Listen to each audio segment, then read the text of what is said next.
Hello everyone, welcome back to Arihant Padhaku. This is Shailendra Pandey, your physics mentor.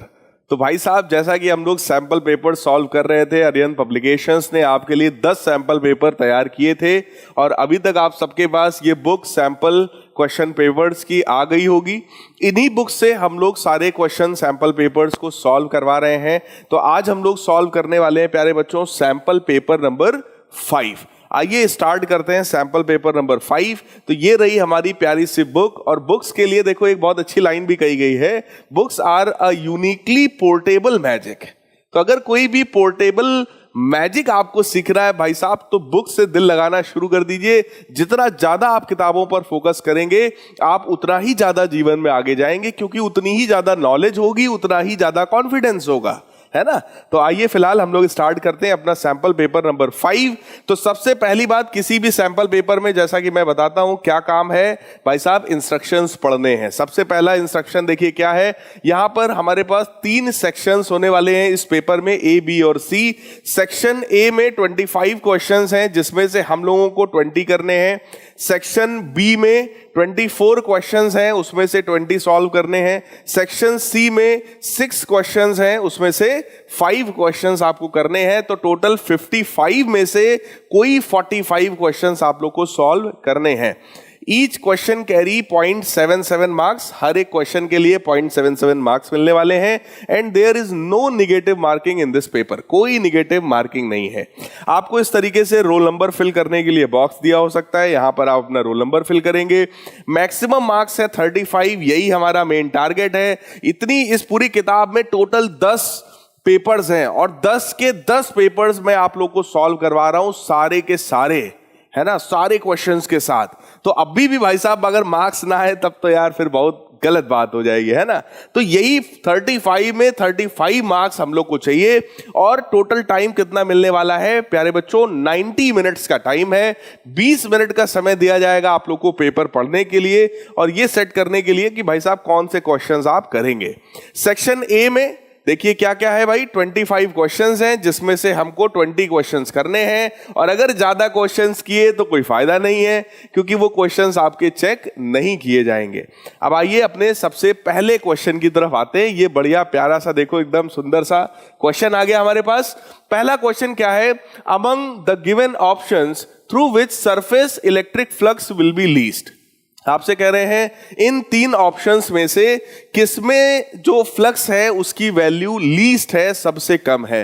प्यारे बच्चों, अगर मैं गॉस थ्योरम की बात करूं तो गॉस थ्योरम कहता है कि जो इलेक्ट्रिक फ्लक्स है that is equal to Q in by epsilon naught. मतलब हमको उस गॉसियन सरफेस के अंदर के चार्ज से केवल मतलब होता है, अंदर यहां भी क्यू चार्ज है, अंदर यहां भी क्यू चार्ज है, अंदर यहां भी क्यू चार्ज है। अगर तीनों में चार्ज सेम है तो तीनों के थ्रू जो फ्लक्स होगा दैट विल बी सेम। इसलिए प्यारे बच्चों करेक्ट आंसर कौन सा हुआ, same for all figures given in the options A, B and C. तीनों के लिए फ्लक्स की वैल्यू प्यारे बच्चों सेम हो गई। आइए नेक्स्ट क्वेश्चन की तरफ बढ़ते हैं और अगला क्वेश्चन हमारा है, 2 charge spheres separated by a distance d exerts a force F। 2 charge spheres हैं, उनके बीच का फोर्स F है।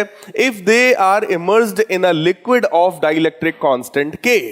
कह रहे हैं कि अगर उसको किसी लिक्विड में इमर्स कर दिया गया जहां पर फोर्स की वैल्यू F/2 हो गई, then the value of K is. So guys, यहां पर सीधा सीधा कॉन्सेप्ट ये है कि अगर आप उन स्फीयर्स को या उस सिस्टम को किसी भी ऐसे लिक्विड में लेकर के जाते हैं तो फोर्स की जो वैल्यू होगी F dash, that F dash will be simply F/K, है ना।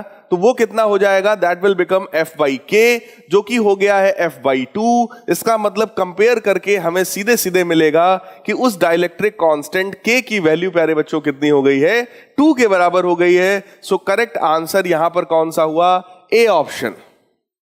आइए नेक्स्ट क्वेश्चन देखते हैं। अगला क्वेश्चन है, 3 capacitors of capacitance 3 microfarad, 9 microfarad and 18 microfarad are once connected in series and then in parallel. एक बार सीरीज में जोड़ा गया, एक बार पैरेलल में जोड़ा गया। The ratio of the equivalent capacitance in the two cases CS upon CP will be। देखो भाई, अगर आपने कैपेसिटर्स को सीरीज में जोड़ रखा है तो फॉर्मूला होता है ना इस तरीके का, 1/C is equal to 1/C1 plus 1/C2 plus 1/C3। तो कितना हो जाएगा, 1/3 प्लस 1/9 प्लस 1/18। एलसीएम आप लेंगे तो कितना आ जाएगा 18, यहां पर कितना हो जाएगा 6 प्लस 2 प्लस 1, तो ये ओवरऑल हो गया 6 to 8 19, 9/18 यानी कि 1/2। तो CS की वैल्यू कितनी हो गई बेटा 2 माइक्रोफैरेड। क्योंकि ये सभी माइक्रोफैरेड में है तो इसकी भी वैल्यू माइक्रोफैरेड में आ जाएगी। सीरीज में इतना आ गया। पैरेलल में अगर हम लोग बात करें तो पैरेलल में सीधे सीधे फार्मूला होता है C1 plus C2 plus C3। तो आप इसको सिंपली क्या करेंगे ऐड कर देंगे, और जैसे ही आप इन तीनों को ऐड करेंगे तो ये वैल्यू आपकी आने वाली है 30 माइक्रोफैरेड। अब हमको रेशियो निकालना है CS अपॉन CP का, जो कि बहुत सिंपल हो जाएगा। CS हो गया 2 माइक्रोफैरेड और ये हो गया हमारा 30 माइक्रोफैरेड, माइक्रो माइक्रो कैंसिल हो गया और ये रेशियो आ जाएगा 1/15। तो 1/15 जैसा कौन सा ऑप्शन है, that is option number A। सो प्यारे बच्चों इस क्वेश्चन का भी आंसर कौन सा हुआ, A ऑप्शन। नेक्स्ट क्वेश्चन देखिए, क्वेश्चन नंबर 4। कहा जा रहा है the figure given below shows various equipotential surface. इस फिगर में कई सारी इक्विपोटेंशियल सरफेसेस हमको गिवन है। जैसे ये सरफेस है, इसका पोटेंशियल है -30 वोल्ट, ये सरफेस है -25 वोल्ट, ये सरफेस है -20, ये है -15 और ये वाली सरफेस में है -10 वोल्ट। हमसे कह रहे हैं what is the direction of electric field at P and R। इस पॉइंट P पर और इस पॉइंट R पर इलेक्ट्रिक फील्ड का डायरेक्शन क्या है, ये हमारा क्वेश्चन है। देखो पहली बात तो बेटा ये है कि इलेक्ट्रिक फील्ड जो होती है वो हमेशा इक्विपोटेंशियल सरफेस के परपेंडिकुलर होती है। तो अगर ये इक्विपोटेंशियल सरफेस है भाई साहब, तो इलेक्ट्रिक फील्ड तो इसके परपेंडिकुलर होगी। अब अगर मैं इस जगह पर देखूं, ये सरफेस है, तो इसके परपेंडिकुलर या तो इलेक्ट्रिक फील्ड इधर हो सकती है या तो इधर हो सकती है। ठीक, सिमिलरली अगर ये है तो या तो इधर हो सकती है या तो इधर हो सकती है। अब हमको यही चीज समझना है कि एक्चुअलिटी में किधर की तरफ इलेक्ट्रिक फील्ड है। जरा समझो, अगर बेटा यहां पर पोटेंशियल है इस सरफेस पे -30 वोल्ट और इधर की तरफ बढ़ने पर पोटेंशियल हो रहा है -10 वोल्ट, इसका मतलब ये पोटेंशियल ज्यादा है और ये पोटेंशियल कम है। भाई -10 की वैल्यू ज्यादा होती है ना -30 से, तो ये हाई पोटेंशियल पर है और ये लो पोटेंशियल पर है। इसका मतलब इलेक्ट्रिक फील्ड लाइंस का डायरेक्शन क्या होना चाहिए, हाई पोटेंशियल से लो पोटेंशियल की तरफ। सिमिलरली इधर की तरफ बढ़िए आप, इधर की तरफ जब आप बढ़ोगे तो आपको पता चलेगा कि भाई यहां पर जो पोटेंशियल है इस सरफेस पे वो कितना है -10 वोल्ट, और जब हम ऊपर की तरफ बढ़ रहे हैं तब पोटेंशियल कितना हो रहा है -30 वोल्ट। इसका मतलब नीचे पोटेंशियल ज्यादा है और ऊपर पोटेंशियल कम है। इसका मतलब इलेक्ट्रिक फील्ड लाइंस किधर से किधर की तरफ जाएगी भाई, हाई पोटेंशियल से लो पोटेंशियल की तरफ। इसका मतलब ये भी जो है हमारा हट जाएगा, ये डायरेक्शन इलेक्ट्रिक फील्ड लाइंस की हो जाएगी। अब आइए चेक करते हैं ऐसा कौन सा ऑप्शन है।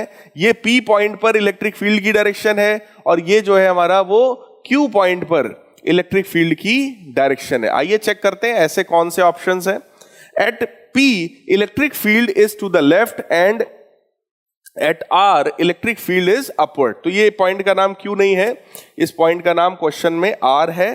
तो ठीक है भाई, हम भी R ले रहे हैं, कोई दिक्कत नहीं है। इसमें कह रहे हैं कि E पर जो है यहां पर इलेक्ट्रिक फील्ड लेफ्ट में है और R पर इलेक्ट्रिक फील्ड अपवर्ड है, तो बात तो सही है। P पर कह रहे हैं इलेक्ट्रिक फील्ड राइट में है और E पर डाउनवर्ड है, ये गलत है। तो A ऑप्शन ही जो है यहां पर प्यारे बच्चों सही है, लेकिन फिर भी आगे का पढ़ लेते हैं। C पर कहा जा रहा है P पर इलेक्ट्रिक फील्ड डाउनवर्ड है, गलत है। P पर इलेक्ट्रिक फील्ड अपवर्ड है, गलत है। इसका मतलब प्यारे बच्चों यहां पर क्वेश्चन नंबर 4 का हमारा करेक्ट आंसर कौन सा हुआ, A ऑप्शन। आइए आगे बढ़ते हैं, नेक्स्ट क्वेश्चन की तरफ बढ़ते हैं। अगला क्वेश्चन हमारा क्या है, which among the following statement is are correct regarding electric field E, electric displacement D and electric polarization P।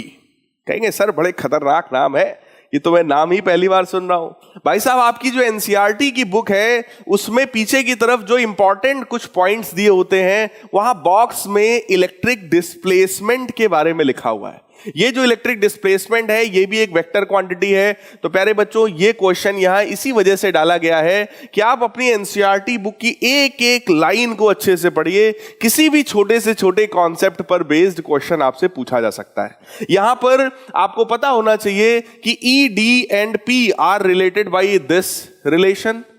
E, D and P are mutually perpendicular, they are mutually parallel, both A and C.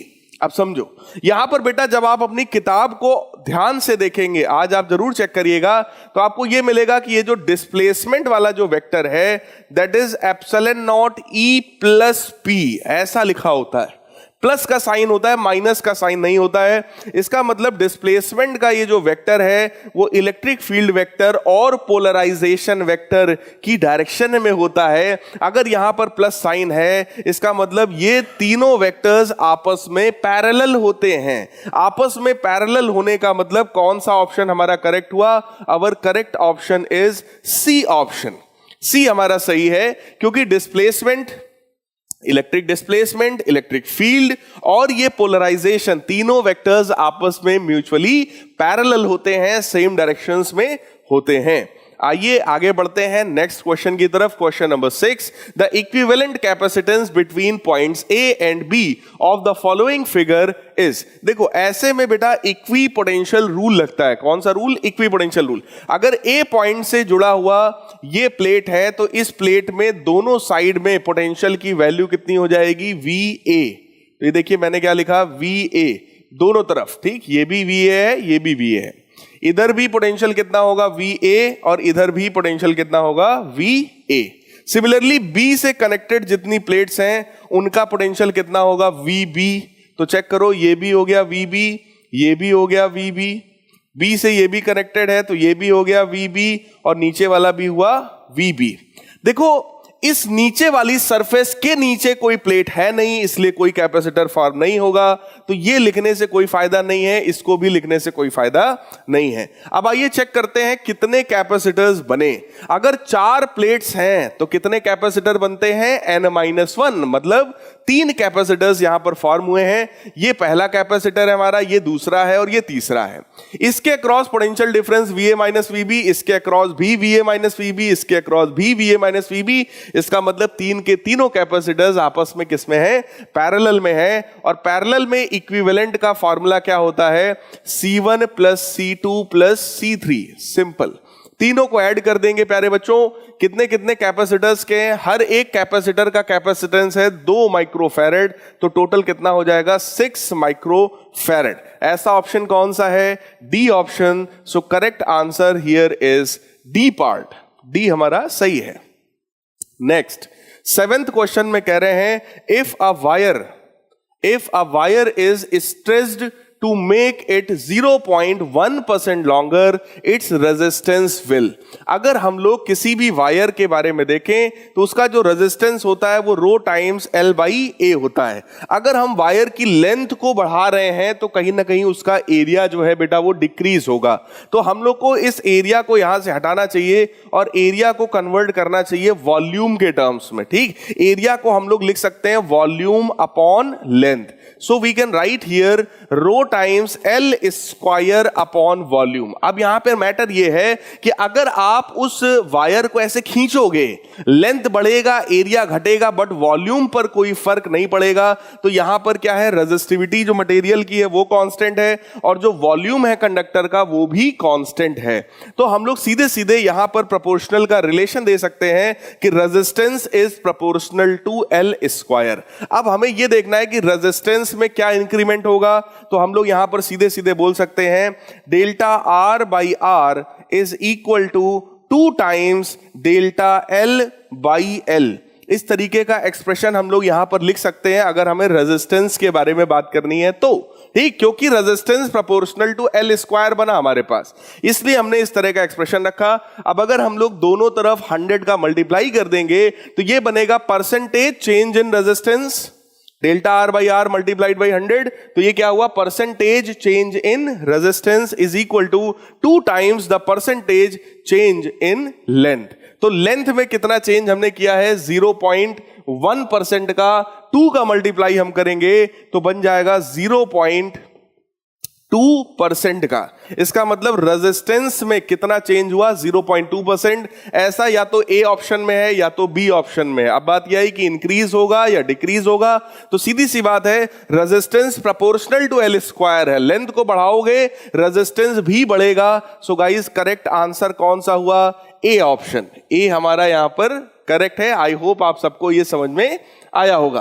8th question देखते हैं। The Kirchhoff's first law sigma I is equal to 0 and second law sigma I R is equal to sigma E R respectively based on conservation of charge, conservation of momentum. गलत है। Kirchhoff साहब का जो पहला नियम होता है वो कंजर्वेशन ऑफ चार्ज पर बेस्ड है, लेकिन जो दूसरा नियम है वो कंजर्वेशन ऑफ एनर्जी पर बेस्ड है। तो आइए देखते हैं ऐसा ऑप्शन कोई है क्या। कंजर्वेशन ऑफ एनर्जी पहले में ही दे रहे हैं, गलत है। कंजर्वेशन ऑफ मोमेंटम पहले में दे रहे हैं, गलत है। Conservation of charge, conservation of energy. So guys correct answer कौन सा हुआ? डी ऑप्शन, सीधा सीधा करेक्ट हो गया। नेक्स्ट क्वेश्चन, क्वेश्चन नंबर 9 कह रहे हैं a current I is flowing through a wire of diameter D, drift velocity of the electron is vd when diameter of the wire become d/4। कह रहे हैं डायमीटर को अगर मैं d/4 कर दूं तो न्यू ड्रिफ्ट वेलोसिटी क्या होगी। तो पहले तो हमको यह सोचना चाहिए कि अगर करंट और ड्रिफ्ट स्पीड की बात कर रहे हैं तो दोनों के बीच का रिलेशन क्या होता है भाई? दोनों के बीच का रिलेशन प्यारे बच्चों ये होता है I is equal to NEAVD। तो ड्रिफ्ट स्पीड का फॉर्मूला क्या हो जाएगा? That will be current upon NEA। Clear.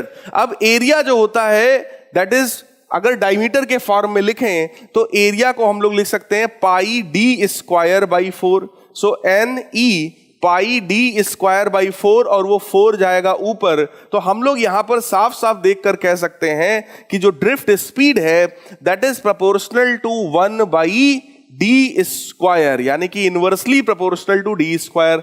अब अगर आपने इसको d/4 किया है तो न्यू जो ड्रिफ्ट वेलोसिटी होगी that will be inversely proportional to D square. मतलब d/4 का स्क्वायर करेंगे 16 आएगा, 16 ऊपर जाएगा, इसका मतलब ड्रिफ्ट वेलोसिटी कितनी हो गई भाई साहब? 16 टाइम्स हो गई, 16 गुना बढ़ गई, क्योंकि यहां पर इनवर्स रिलेशन है डी स्क्वायर के साथ, डायमीटर के स्क्वायर के साथ। आइए प्यारे बच्चों अगले क्वेश्चन की तरफ बढ़ते हैं। नेक्स्ट क्वेश्चन है क्वेश्चन नंबर 10। क्वेश्चन नंबर 10 में क्या कहा जा रहा है? Is it possible that any battery has some constant non zero value of EMF. कह रहे हैं कि किसी बैटरी में कुछ ईएमएफ हो but potential difference between the plates is 0, but उसके प्लेट्स के बीच का जो पोटेंशियल है वो 0 हो जाए। बिल्कुल ऐसा हो सकता है भाई। अब आइए देखते हैं। नॉट पॉसिबल, तो ये ऑप्शन तो गलत हो गया। Yes, if another identical battery is joint in series. कह रहे हैं कि दूसरी बैटरी को सीरीज में जोड़ दें। तो भाई साहब सीरीज में जोड़ने पर ये आपका पोटेंशियल डिफरेंस 0 कैसे होगा? ये तो तभी हो सकता है ना जब अपोजिट में जोड़ा जाए। तो सीरीज में बात ठीक है बट अपोजिट में कनेक्ट होना चाहिए। आइए आगे देखते हैं। Yes, if another identical battery is joined in opposition. तो गाइस यहां पर करेक्ट आंसर आपका सी वाला ही मुझे दिखाई पड़ रहा है। पहली बात आइडेंटिकल बैटरी हो और अपोजिशन में यानी कि अपोजिट लगी हो। Yes, if another similar battery is joined in parallel. तो पैरेलल से काम नहीं बनेगा। ठीक, यहां पे मैटर ऐसा है कि अगर एक बैटरी ऐसी है तो दूसरी बैटरी आप ऐसे कनेक्ट कर दीजिए तो पोटेंशियल डिफरेंस जो होगा वो 0 हो जाएगा, बट दोनों का अपना कुछ ना कुछ ईएमएफ जो है वो है सर्किट में। क्लियर है गाइस?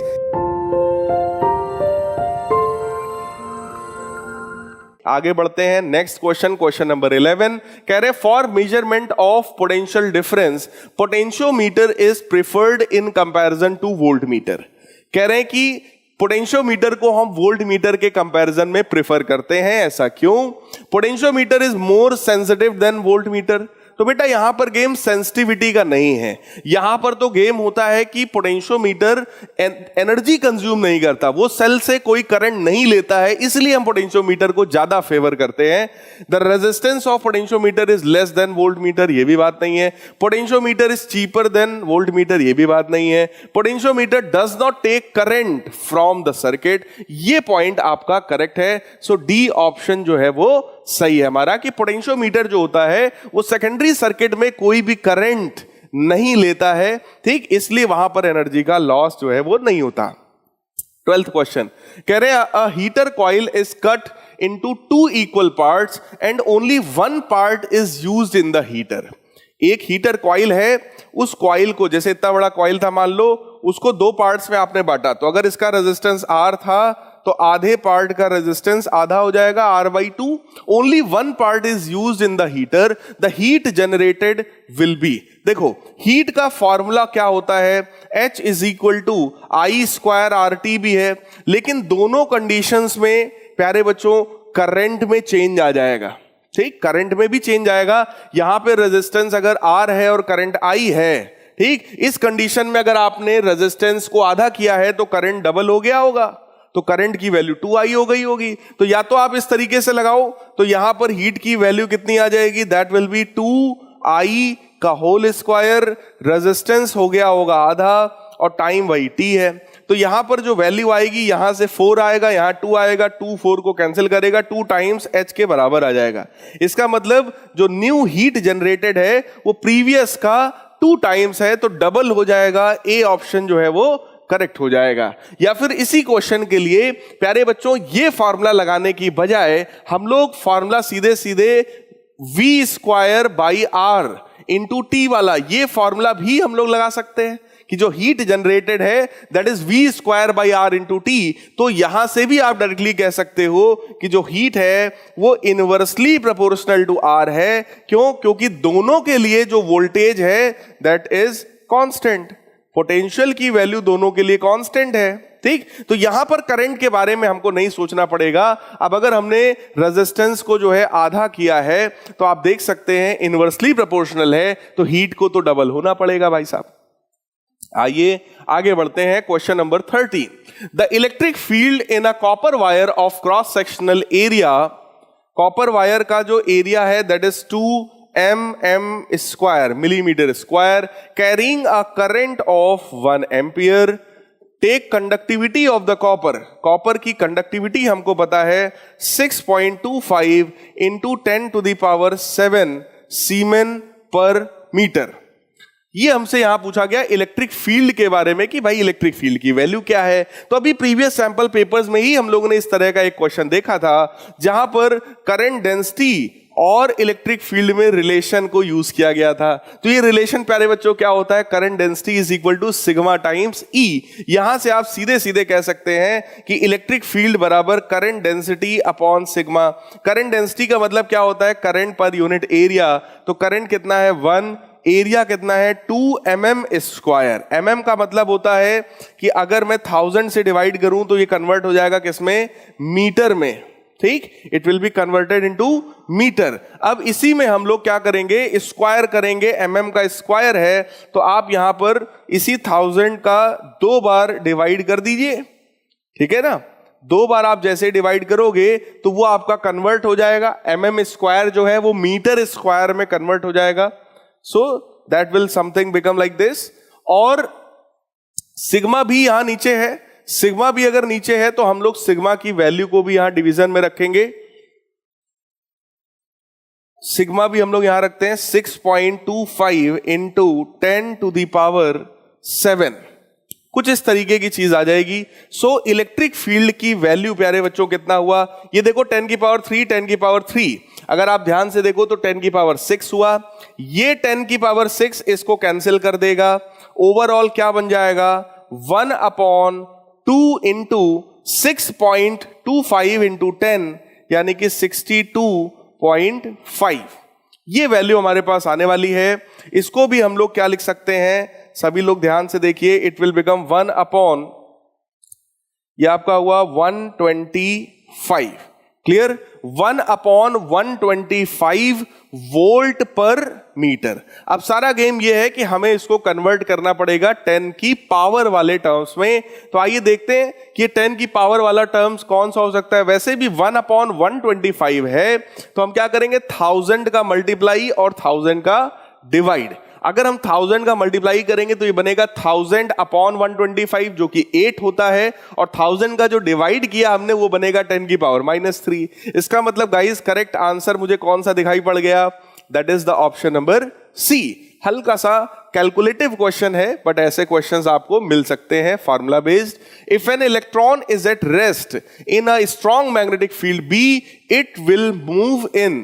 कह रहे हैं कि अगर कोई इलेक्ट्रॉन है, रेस्ट पर है, स्ट्रॉन्ग मैग्नेटिक फील्ड में रखा है, तो किधर की तरफ मूव करेगा? तो बेटा कहीं भी मूव नहीं करेगा, इट विल नॉट मूव। क्यों? क्योंकि मैग्नेटिज्म में तो सीधा सीधा कॉन्सेप्ट है कि फोर्स तभी लगता है जब वो चार्ज वहां पर मोशन में होता है। अगर इलेक्ट्रॉन मोशन में होगा तभी फोर्स लगेगा, इलेक्ट्रॉन मोशन में नहीं होगा तो भाई साहब कोई फोर्स भी नहीं लगेगा यहां पर। Next question, 15th. In two galvanometers P and Q, to produce a deflection of 10 division, current of 3 milliampere and 6 milliampere are required respectively. Then choose the correct statement from the following options. कह रहे हैं कि 10 division का deflection लाने के लिए एक galvanometer में 3 मिली एम्पियर का करंट रिक्वायर्ड था और दूसरे में 6 मिली एम्पियर का करंट रिक्वायर्ड था। हमसे कह रहे हैं कि P ज्यादा सेंसिटिव है Q से, Q ज्यादा सेंसिटिव है P से, दोनों की सेंसिटिविटी सेम है, Q की सेंसिटिविटी P की डबल है। अब देखो ये P है और ये जो है हमारा वो Q है, ऐसा है। अब जरा समझो बेटा, सेंसिटिविटी का मतलब क्या होता है? सेंसिटिविटी का मतलब यह होता है कि अगर किसी गैल्वेनोमीटर में हल्का सा करंट फ्लो कराया जाए और वो बड़ा सा डिफ्लेक्शन दे, ठीक, मतलब थोड़े से करंट पर अगर डिफ्लेक्शन ज्यादा मिले तो वो ज्यादा सेंसिटिव है इन कंपैरिजन टू कि हमने करंट ज्यादा दिया और तब उतना ही डिफ्लेक्शन मिले। इसका मतलब जिसमें थोड़ा करंट जाने पर डिफ्लेक्शन ज्यादा हो वो ज्यादा सेंसिटिव होगा। तो सीधी सी बात है, P is more sensitive then Q। तो 15th क्वेश्चन का करेक्ट आंसर कौन सा हो जाएगा हमारा? ए ऑप्शन।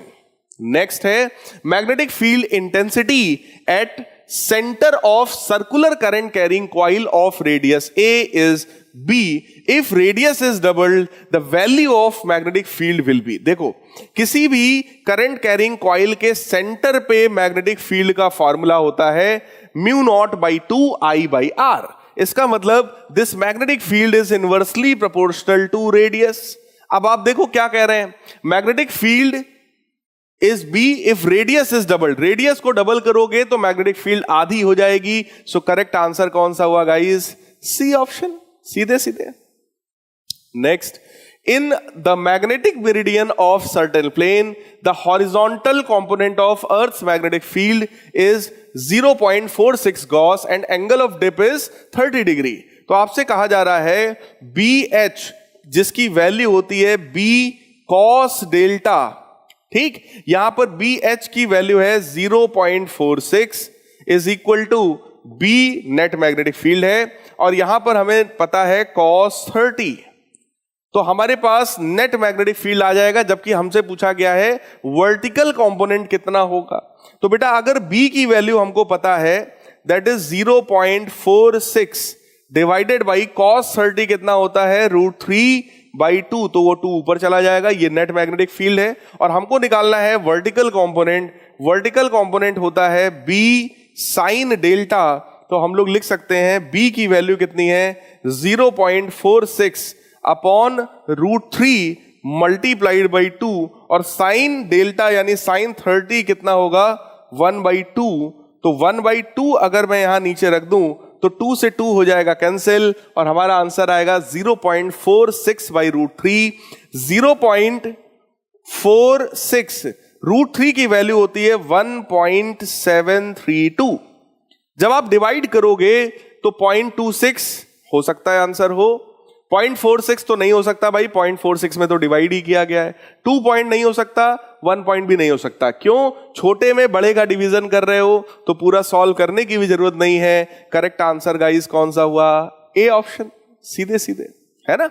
आइए आगे बढ़ते हैं, क्वेश्चन नंबर 18 देखते हैं क्या है हमारा। क्वेश्चन नंबर 18 में हमसे कहा गया a non-uniform magnetic field is shown in the figure below. The point that lies in the region of least magnetic field strength is.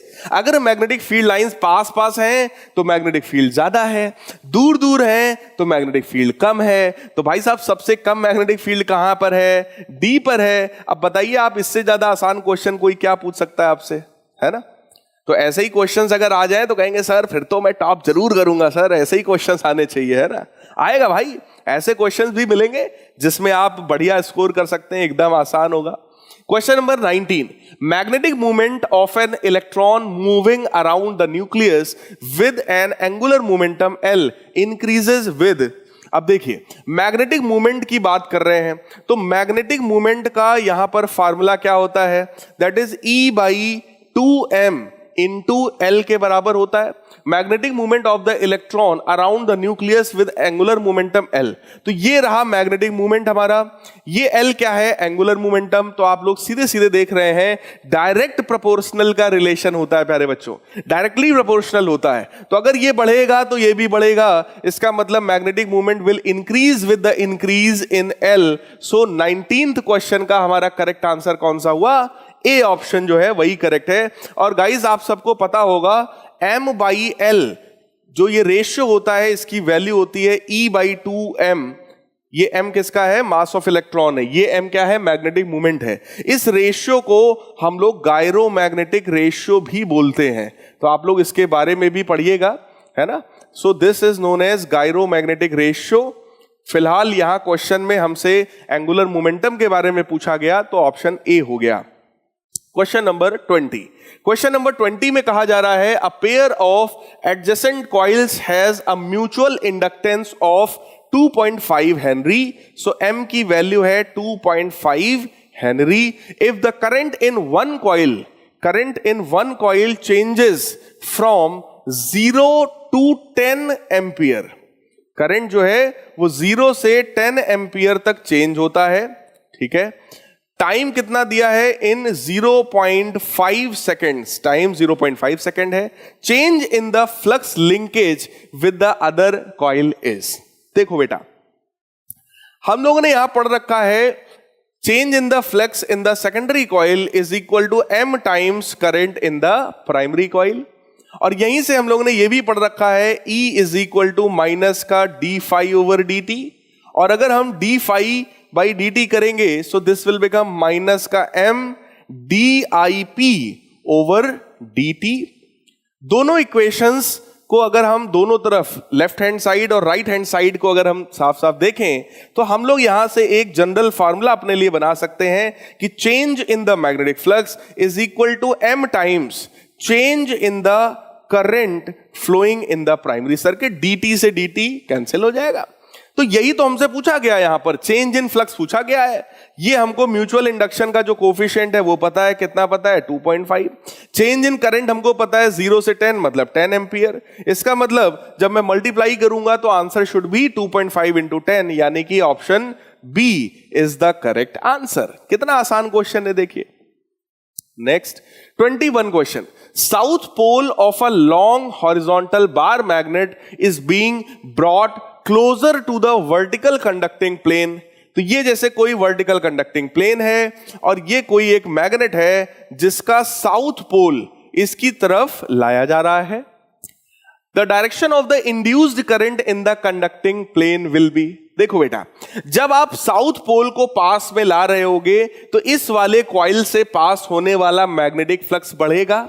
अगर इसका मैग्नेटिक फ्लक्स बढ़ेगा तो इंड्यूस्ड ईएमएफ या induced current according to Lenz law क्या चाहेगा कि वो flux reduce हो जाए, ठीक। अगर वो फ्लक्स को रिड्यूस कराना चाहेगा तो इधर वाला ये जो प्लेन है, फॉर एग्जांपल समझ लेना भाई साहब, ये देखो, ये अगर ये कोई कॉइल है, ठीक, और ये मान लो कोई वो मैग्नेट है, मैग्नेट का ये मैं साउथ लेकर के जा रहा हूं, ठीक है। तो इस कॉइल में जो करंट आएगा वो यही चाहेगा ना कि ये मैग्नेट पास ना आए according to Lenz law. Lenz law क्या कहता है, इंड्यूस्ड करंट या इंड्यूस्ड ईएमएफ का जो डायरेक्शन होता है वो उसको प्रोड्यूस करने वाले कॉज का अपोज करता है। तो कॉज क्या है, इस साउथ पोल का पास में आना, तो वो चाहेगा साउथ पोल दूर चला जाए। साउथ पोल का दूर जाना मतलब ये वाला पोल साउथ की तरह बिहेव करेगा, और अगर इधर से देखने पर ये वाला पोल साउथ की तरह बिहेव करेगा तो भाई साहब करंट कैसा होगा उसमें, क्लॉकवाइज। इसका मतलब करेक्ट आंसर कौन सा हुआ, C option. So 21st question का गाइस करेक्ट कौन सा हुआ, सी ऑप्शन। आइए नेक्स्ट क्वेश्चन पे चलते हैं। 22 क्वेश्चन देखो, अ चार्ज 20 माइक्रोफैरेड कैपेसिटर, तो कैपेसिटेंस हमको पता है 20 microfarad is connected to an inductor of 30 milli henry. The angular frequency of the free oscillations of the circuit is, बहुत सिंपल है। अगर हमें ओमेगा निकालना है तो भाई साहब ये तो एकदम फॉर्मूला आप लोगों को अभी तक एकदम रट गया होगा, omega is equal to 1 upon under root L C, है ना। So 1 upon under root L की वैल्यू क्या है 30 मिली यानी कि 10 की पावर -3 इंटू सी यानी क्या है 20 इंटू 10 की पावर -6। तो कितना होने वाला है, ओमेगा की वैल्यू हो जाएगी 1 अपॉन, ये ध्यान से देखो बेटा, -3 -6 हो जाएगा -9, एक ये वाला 0 अगर मल्टीप्लाई कर देंगे तो हो जाएगा -8, तो अंदर बचेगा अंडर रूट के अंदर 60 भाई 30 इंटू 2 ये बचेगा, इसका एक 0 हमने इसको दे दिया तो ये बन जाएगा 10 की पावर -9 था, 10 की पावर 8 हो जाएगा। अंडर रूट से बाहर निकालेंगे तो कितना बाहर आएगा, 10 की पावर 4 बाहर आएगा। अब आइए देखते हैं यहां पर क्या आंसर हमारा हो सकता है। ये 10 की पावर 4 आपका ऊपर जाएगा तो माइनस में हो जाएगा, और अंडर रूट 60 जो है बेटा वो डिवीजन में है। आइए देखते हैं ऐसा कौन सा ऑप्शन है ओमेगा का, सॉरी ये माइनस था, ये ऊपर जाएगा प्लस हो जाएगा। हाँ अब चेक करते हैं ऐसा कौन सा ऑप्शन है भाई जिसमें 10 की पावर 4 में आंसर हो। 10 की पावर 4 में ये वाला आंसर है, ठीक है। डी नहीं हो सकता, बी भी नहीं हो सकता। देखो जो जो गलत लग रहे हैं वो तो मैं बिल्कुल हटा दे रहा हूं, ये बी बिल्कुल गलत है, डी भी बिल्कुल गलत है, बिल्कुल कोई चांस नहीं है।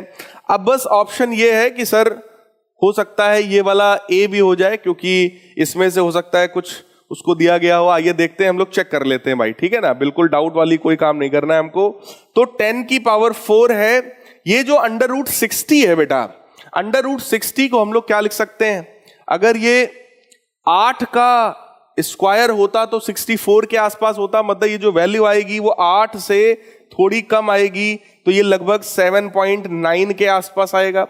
1 अपॉन 7.9 जब डिवाइड करोगे तो 0.129 0.129 दोनों में है, इसका मतलब 0.129 ही आएगा डिवाइड करने पर। इसका मतलब गाइस कौन सा ऑप्शन करेक्ट है हमारा, सी ऑप्शन करेक्ट है ना।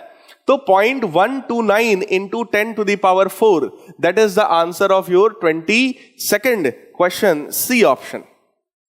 आते हैं क्वेश्चन नंबर 23 में। क्वेश्चन नंबर 23 क्या है भाई साहब, उसको देखो ध्यान से। कह रहे for the given figure of LC oscillator mark correct relation for electric and magnetic energy. कह रहे हैं इलेक्ट्रिक और मैग्नेटिक एनर्जी का करेक्ट रिलेशन बताओ। देखो यहां पर क्या है, कैपेसिटर प्लेट्स पर पॉजिटिव, यहां नेगेटिव चार्ज दिखा रहे हैं, तो यहां पर तो बेटा इलेक्ट्रिक फील्ड रही होगी, ठीक, यहां पर इलेक्ट्रिक फील्ड होगी, और ये कैपेसिटर जो है वो शो किया जा रहा है कि ये कैपेसिटर फुल्ली चार्ज्ड है। यहां पर बिल्कुल भी चार्ज नहीं दिखा रहे हैं, कुछ भी शो नहीं कर रहे हैं। इसका मतलब क्या हुआ, कैपेसिटर की जो एनर्जी है, energy density, that will be half epsilon not E square, ये फार्मूला होता है।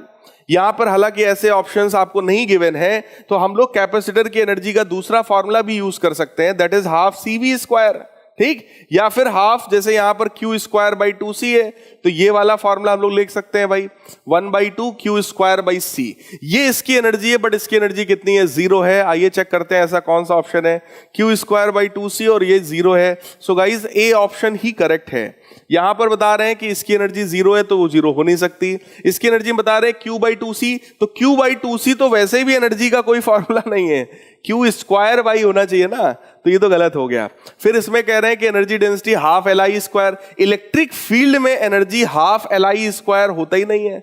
L जो है वो तो इंडक्टेंस, म्यूचुअल इंडक्टेंस या सेल्फ इंडक्टेंस यानी कि मैग्नेटिज्म का है ना कॉन्सेप्ट, तो इलेक्ट्रिक एनर्जी में हाफ Li स्क्वायर तो कोई चांस ही नहीं बनता। इसका मतलब गाइस करेक्ट आंसर कौन सा हुआ हमारा, ए ऑप्शन। आते हैं फर्स्ट सेक्शन के सेकंड लास्ट क्वेश्चन में, जो कि है 24। In a purely capacitive circuit a constant voltage at different frequencies is applied across a capacitor, which of the following graph correctly represent the variation of current with the frequency omega in the circuit. देखो भाई, अगर कोई purely capacitive circuit है तो purely capacitive circuit में क्या होगा, XC बराबर 1/ωc होगा। अगर आप ओमेगा को बढ़ाएंगे तो XC की वैल्यू घटेगी, XC घटेगा तो सर्किट में फ्लो होने वाला करंट बढ़ेगा। इसका मतलब ओमेगा बढ़ने के साथ साथ करंट की वैल्यू जो है वो बढ़नी चाहिए। क्लियर? अब आप चेक करो ऐसा कौन सा रिलेशन है जहां पर ऐसा हो। और करंट का मैं एक्सप्रेशन भी आपको बताऊं तो करंट का एक्सप्रेशन होता है EMF अपॉन XC। XC है 1/ωc, सो 1/ωc भी चला जाएगा ऊपर। तो आप खुद ही चेक करो, ये graph I is equal to E0C times omega जैसा है। इसका मतलब this graph is something like Y is equal to MX। तो ये एक straight line passing through origin है गाइस, इसलिए करेक्ट आंसर कौन सा हुआ, डी ऑप्शन। सो 24th का करेक्ट कौन सा हुआ गाइस, डी ऑप्शन है। लास्ट क्वेश्चन में आ गए हम लोग अपने सेक्शन ए के। तो क्या है, in N AC generator a coil with n turns all of same area and total resistance R। तो n टर्न्स हैं, एरिया A है, टोटल रेजिस्टेंस R है, rotates with angular frequency omega in magnetic field B। ये सारी चीजें पता है। Maximum value of the EMF generated in the coil is. देखो बेटा, यहां पर क्या होता है कि जो फ्लक्स है, अगर हम लोग AC जनरेटर के प्रिंसिपल की बात करें तो फ्लक्स को हम लोग लिख सकते हैं BA cos थीटा होता है ना, थीटा को हम लोग ओमेगा T लिख सकते हैं, एंगुलर स्पीड इनटू टाइम। अब यहां से अगर हमको EMF निकालना है तो फार्मूला हो जाता है d phi over dt। Clear? ये कौन सा है फार्मूला हमारा, फेराडेज लॉ। सो EMF की वैल्यू कितनी आ गई, माइनस का B इंटू A आप बाहर करो, d by D T of BA cos omega T। तो cos ओमेगा T का जब आप डिफरेंशिएशन करोगे तो कितना आएगा, साइन माइनस का साइन ओमेगा T, और जब चेन रूल लगाओगे तो एक ओमेगा और आएगा, माइनस माइनस हो गया plus. So this has become BA omega sine omega T। और n नंबर ऑफ टर्न्स अगर ले लिए जाएं तो यही EMF हो जाता है NBA omega into sine omega T। यही तो है पीक EMF E0। सो E0 का फार्मूला क्या होता है, NBA ओमेगा। तो NBA ओमेगा, लेकिन R भी है, यही है करेक्ट आंसर। सो गाइस करेक्ट कौन सा हुआ, डी ऑप्शन। तो प्यारे बच्चों, ये था हमारा सेक्शन ए जिसमें 25 क्वेश्चंस थे। मैंने 25 के 25 सॉल्व कर दिए, लेकिन आपको केवल 20 सॉल्व करने हैं। जो भी क्वेश्चन जरा भी टफ लगे बिल्कुल छोड़ दो, लेकिन भाई साहब 20 में 20 क्वेश्चन एकदम सही होने चाहिए, है ना। अब आइए अपने सेक्शन बी की तरफ बढ़ते हैं हम लोग। अब आ गए हम लोग अपने सेक्शन बी में। सेक्शन बी में देखिए क्या था हमारे पास, टोटल 24 क्वेश्चंस थे। मैं पहले ही बता चुका हूं 24 क्वेश्चंस हैं, उसमें से कोई 20 करने हैं, ज्यादा करने का कोई फायदा नहीं है, चेक नहीं किया जाएगा, क्या फायदा।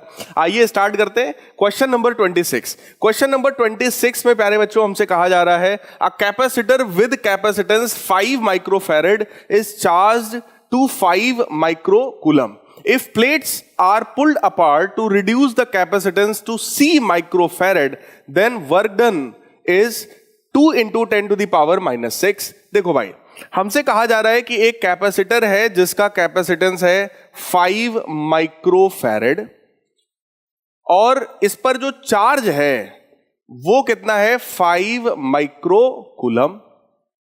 इसकी प्लेट्स को दूर खींचा गया है ताकि जो कैपेसिटेंस है वो 5 से चेंज होकर के कुछ C के आसपास हो जाए, C microfarad. Then work done is, इतना करने में जो वर्क हुआ है वो 2 into 10 to the power minus 6 joule के बराबर हुआ है। The value of C is, C की वैल्यू पूछ रहे हैं। बेटा देखो, कैपेसिटर प्लेट्स के बीच में अगर आप डिस्टेंस को बढ़ाओगे तो कुछ ना कुछ वर्क करना पड़ेगा। क्यों? क्योंकि उसकी एनर्जी में चेंज हो रहा होगा। ठीक, यहां पर एनर्जी कितनी है, half Q square by C, यानी कि 25 इंटू 10 की पावर माइनस 12। भाई माइक्रो का स्क्वायर करोगे ना तो 10 की पावर माइनस 6 का स्क्वायर करोगे, 10 की पावर माइनस 12। तो half Q square by C, that is 5 into 10 to the power minus 6।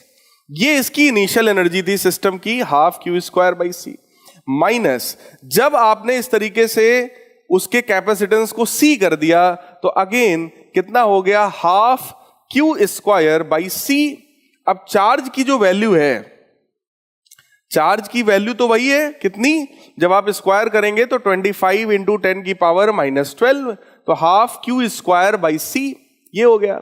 That change in the energy of the system is equal to the work done. यही तो होता है हमारा work energy theorem, कि हमने system पर जो वर्क किया है वो वर्क उसमें एनर्जी में होने वाले चेंज के बराबर है। तो सिस्टम की इनिशियल एनर्जी माइनस सिस्टम की फाइनल एनर्जी बराबर नेट वर्क डन। तो क्या होगा, ये 2 और ये 2 चला जाएगा राइट साइड में, तो ये हो गया हमारा 25, इसको हम लोग कैंसिल कर सकते हैं, this will be 5 into 10 to the power -6 minus, ये आपका बन जाएगा 25 इंटू 10 की power -12 upon C is equal to 4 into 10 की पावर -6। अगर हम 10 की पावर -6 को पूरे में से कैंसिल करें तो this will become 5 minus 25 into 10 की power -6 by C is equal to 4। ये 4 इधर आएगा, बनेगा 1, तो सी की वैल्यू आ गई कितनी, 25 माइक्रो फैरेड। आइए चेक करते हैं क्या ऐसा कोई आंसर है हमारे पास, लेकिन ऐसा कोई ऑप्शन तो दिया नहीं है। एक ऑप्शन है 0.25। गाइज ये हल्का सा मिसप्रिंट हुआ होगा, तो यही आंसर हमारा करेक्ट है। इस ऑप्शन को आप 0.25 की जगह आप 0 और इस पॉइंट को हटा दीजिए, तो ये ऑप्शन हमारा क्या बन जाएगा, 25। सो गाइज करेक्ट आंसर कौन सा होगा हमारा, डी ऑप्शन 25। आइए नेक्स्ट क्वेश्चन की तरफ बढ़ते हैं, और अगला क्वेश्चन हमारा है question number 27। An electron of energy 2000 electron volt describes a circular path in magnetic field of flux density 0.2 Tesla. तो मैग्नेटिक फील्ड की वैल्यू कितनी हो गई, 0.2 टेस्ला। जो उसकी एनर्जी है उस एनर्जी की वैल्यू हो गई 2000 electron volt. The radius of the path is, take electronic charge as 1.6 into 10 की power -19, mass of the electron हमको गिवन है, ठीक है।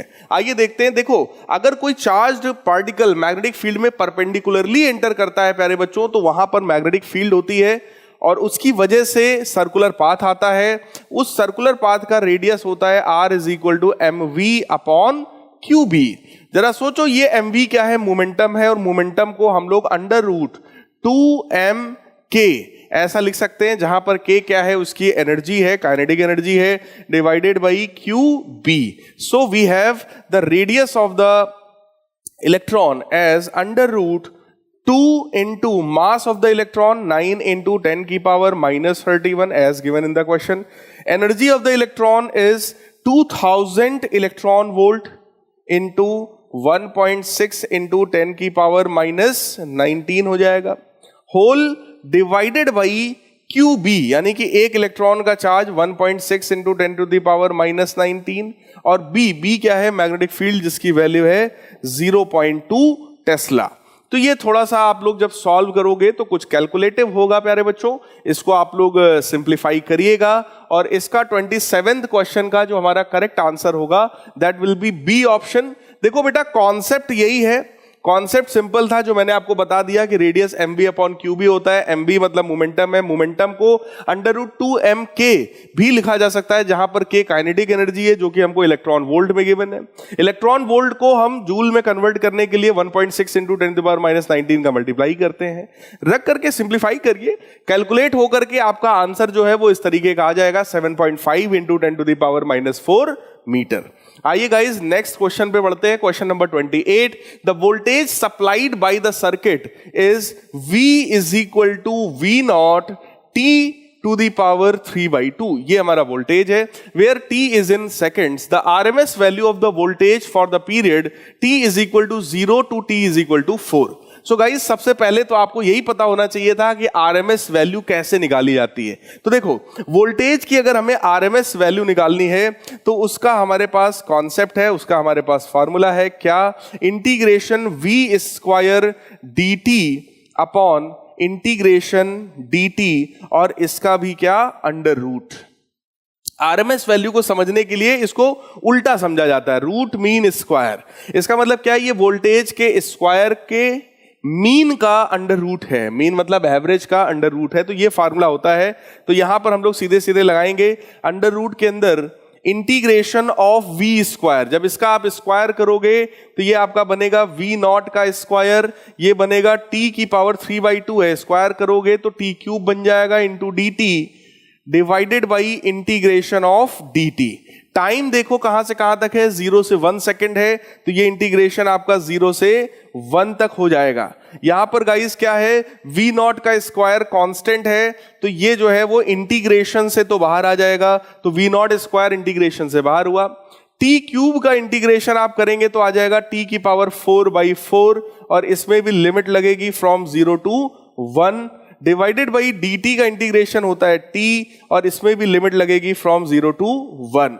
We naught square under root से बाहर करोगे वी नॉट आएगा, अंदर आपका बचेगा अंडर रूट के अंदर ये बनेगा आपका t की पावर 4/4, और इसमें जब अपर लिमिट लगाओगे तो 1/4 आएगा, लोअर लिमिट लगाओगे 0 आएगा, यहां पर अपर लिमिट 1 लोअर लिमिट 0। 1/4 का अंडर रूट आएगा बेटा 1/2, तो हमारा आंसर कितना हुआ, v नॉट बाई 2। आइए चेक करते हैं क्या ऐसा कोई ऑप्शन है। Yes, we have a option like this, that is our correct answer is 28 का करेक्ट हो गया ए ऑप्शन। ठीक है गाइज, ये बहुत बढ़िया कॉन्सेप्ट है। आरएमएस स्पीड या आरएमएस वोल्टेज, आरएमएस करंट, ऐसा कोई भी कॉन्सेप्ट आपसे यहां पूछा जा सकता है। नेक्स्ट है question number 29। A charged particle is projected in a magnetic field, जिसकी वैल्यू हमें पता है, एक्सेलरेशन ऑफ द पार्टिकल भी हमको पता है, हमसे x की वैल्यू पूछ रहे हैं कि भाई वो x क्या होगा। देखो ध्यान से समझिएगा, मैग्नेटिक फील्ड हमको कितना पता है, 2i cap plus 4j cap times multiplied by 10⁻²टेस्ला, ये मैग्नेटिक फील्ड है। एक्सेलरेशन एक वेक्टर क्वांटिटी है, वो भी हमको पता है, that is xi cap plus 2j cap metre per second square, ये हमको पता है। वैल्यू ऑफ x पूछ रहे हैं। देखो बेटा, अगर हम लोग मैग्नेटिज्म के कॉन्सेप्ट को समझें तो फोर्स का डायरेक्शन निकालने के लिए हमारे पास फ्लेमिंग साहब का लेफ्ट हैंड रूल होता है। ये मेरा लेफ्ट हैंड है, ठीक, तो फ्लेमिंग का लेफ्ट हैंड रूल जब लगाते हैं तो चेक करो, ये होता है थंब शो करता है फोर्स को, ये 4 फिंगर जो होता है ये शो करता है मैग्नेटिक फील्ड को। तो according to Fleming's left hand rule आप चेक करिए, ये 4 फिंगर और थंब हमेशा परपेंडिकुलर होते हैं, मतलब फोर्स और मैग्नेटिक फील्ड हमेशा परपेंडिकुलर होगा, तो फोर्स का जो डायरेक्शन होता है वही एक्सेलरेशन का होता है। इसका मतलब कहीं ना कहीं यहां पर एक्सेलरेशन जो है that is perpendicular to magnetic field. और अगर दो वेक्टर्स परपेंडिकुलर हो तो क्लास 11th में आपने खूब पढ़ा है, खूब प्रैक्टिस किया है कि अगर दो वेक्टर्स परपेंडिकुलर हैं तो उनका डॉट प्रोडक्ट बेटा 0 होता है। तो ये डॉट प्रोडक्ट इन दोनों का 0 होगा। डॉट प्रोडक्ट बड़ा आसान होता है, आई वाला टर्म आई से मल्टीप्लाई करो तो 2 × 10⁻² यानी कि 200 इंटू एक्स, जे वाला जे से मल्टीप्लाई करो यानी 400 × 2 यानी कि 800, सो प्लस का 800 is equal to 0। Dot product कितना हो जाएगा, 0 हो जाएगा। सो गाइज x की वैल्यू मुझे साफ साफ दिखाई पड़ रही है कितनी, दैट इज -4। सिंपल लिख सकते हैं -800/200, तो सॉल्व होकर के कितना आ जाएगा, -4। तो गाइज x की वैल्यू -4, ऐसा कौन सा ऑप्शन है, ऐसा ऑप्शन है हमारा ऑप्शन नंबर डी। सो ये सॉल्व होकर के आएगा -4। सो correct answer here is D option, -4, यही हमारा करेक्ट है। नेक्स्ट अगला क्वेश्चन है हमारा question number 30। In finding electric field using Gauss law, the formula E is equal to Q enclosed upon epsilon naught A is applicable. In this formula, epsilon naught is the permittivity of the phase space, A is the area of the Gaussian surface, Q enclosed is the charge enclosed by the Gaussian surface. This equation can be used in which of the following situations? हमसे कहा जा रहा है only when Gaussian surface is equipotential surface and electric field is constant on the surface. Second option है only when Gaussian surface is an equipotential surface. For any choice of the Gaussian surface, for only when electric field is constant on the surface. देखो बेटा, किसी भी जब भी हम लोग कोई एक गॉसियन सरफेस अज्यूम करते हैं, वैसे तो गॉसियन सरफेस की प्रॉपर्टी बस इतनी सी है कि एक इमेजिनरी सरफेस होता है जो कि चार्ज को एनक्लोज करता है, ठीक। अगर कोई नॉर्मल सिंपल पूछा जाता है गॉस लॉ के लिए हम किस तरह का गॉसियन सरफेस मानेंगे, तो आप कह सकते हो कि सर इलेक्ट्रिक फील्ड यूनिफॉर्म हो तो हम गॉसियन सरफेस किसी भी शेप का मान सकते हैं, हमारा काम चलेगा। तो only when electric field is constant on the surface चल सकता है, आंसर हमारा हो सकता है। लेकिन यहां पर एक कंडीशन हमको दे दिया गया ये लिख करके, इसी कंडीशन में आपको बड़ी इंपॉर्टेंट सी बात देखो एक छिपी हुई है। क्या? अगर हम लोग ध्यान से देखें तो लिखा हुआ है इलेक्ट्रिक फील्ड का मैग्नीट्यूड इनटू एरिया का magnitude that is equal to Q enclosed upon epsilon naught. इसका मतलब कहीं ना कहीं ये जो फ्लक्स है, फ्लक्स का फॉर्मूला होता है ई ए कॉस थीटा, और हमको कॉस थीटा वाला टर्म नहीं दिया है। इसका मतलब कॉस थीटा वाला जो टर्म है बेटा उसकी वैल्यू 1 है। वैल्यू तभी 1 हो सकती है जब थीटा एंगल हमारा कितना हो, 0 डिग्री हो। थीटा का 0 डिग्री होने का मतलब क्या हो गया कि जो इलेक्ट्रिक फील्ड लाइंस हैं वो गॉसियन सरफेस के परपेंडिकुलर है। फॉर एग्जांपल मान लो ये गॉसियन सरफेस है, तो थीटा का 0 होना मतलब इलेक्ट्रिक फील्ड लाइन का एरिया वेक्टर की डायरेक्शन में होना। ठीक, इलेक्ट्रिक फील्ड लाइंस और एरिया वेक्टर अगर दोनों सेम डायरेक्शन में है तभी तो एंगल 0 होगा। इसका मतलब इलेक्ट्रिक फील्ड जो है वो सरफेस के परपेंडिकुलर है, तो इलेक्ट्रिक फील्ड का कंपोनेंट अलोंग द सरफेस कितना होगा प्यारे बच्चों, 0 होगा। So electric field along surface will be equal to what? That will be equal to 0. along surface electric field अगर 0 हो गई तो अब आप बताओ पोटेंशियल कैसा होना चाहिए। तो आप कहोगे सर अगर along surface इलेक्ट्रिक फील्ड 0 है तब तो भाई पोटेंशियल सरफेस पे कितना होना चाहिए, हमारा कांस्टेंट होना चाहिए। मतलब वो सरफेस हमारी इक्वी पोटेंशियल सरफेस होना चाहिए। तो इलेक्ट्रिक फील्ड कैसा हो, कांस्टेंट हो। तो देखो लिखा हुआ है only when Gaussian surface is an equipotential surface. तो पहली बात तो गॉसियन सरफेस इक्विपोटेंशियल होना चाहिए, प्रूव किया मैंने। And electric field is constant on the surface, surface पर जो इलेक्ट्रिक फील्ड है वो कांस्टेंट होना चाहिए। ठीक है, सो यहां पर गाइस करेक्ट आंसर हमारा कौन सा हुआ, ए ऑप्शन हुआ। क्लियर है?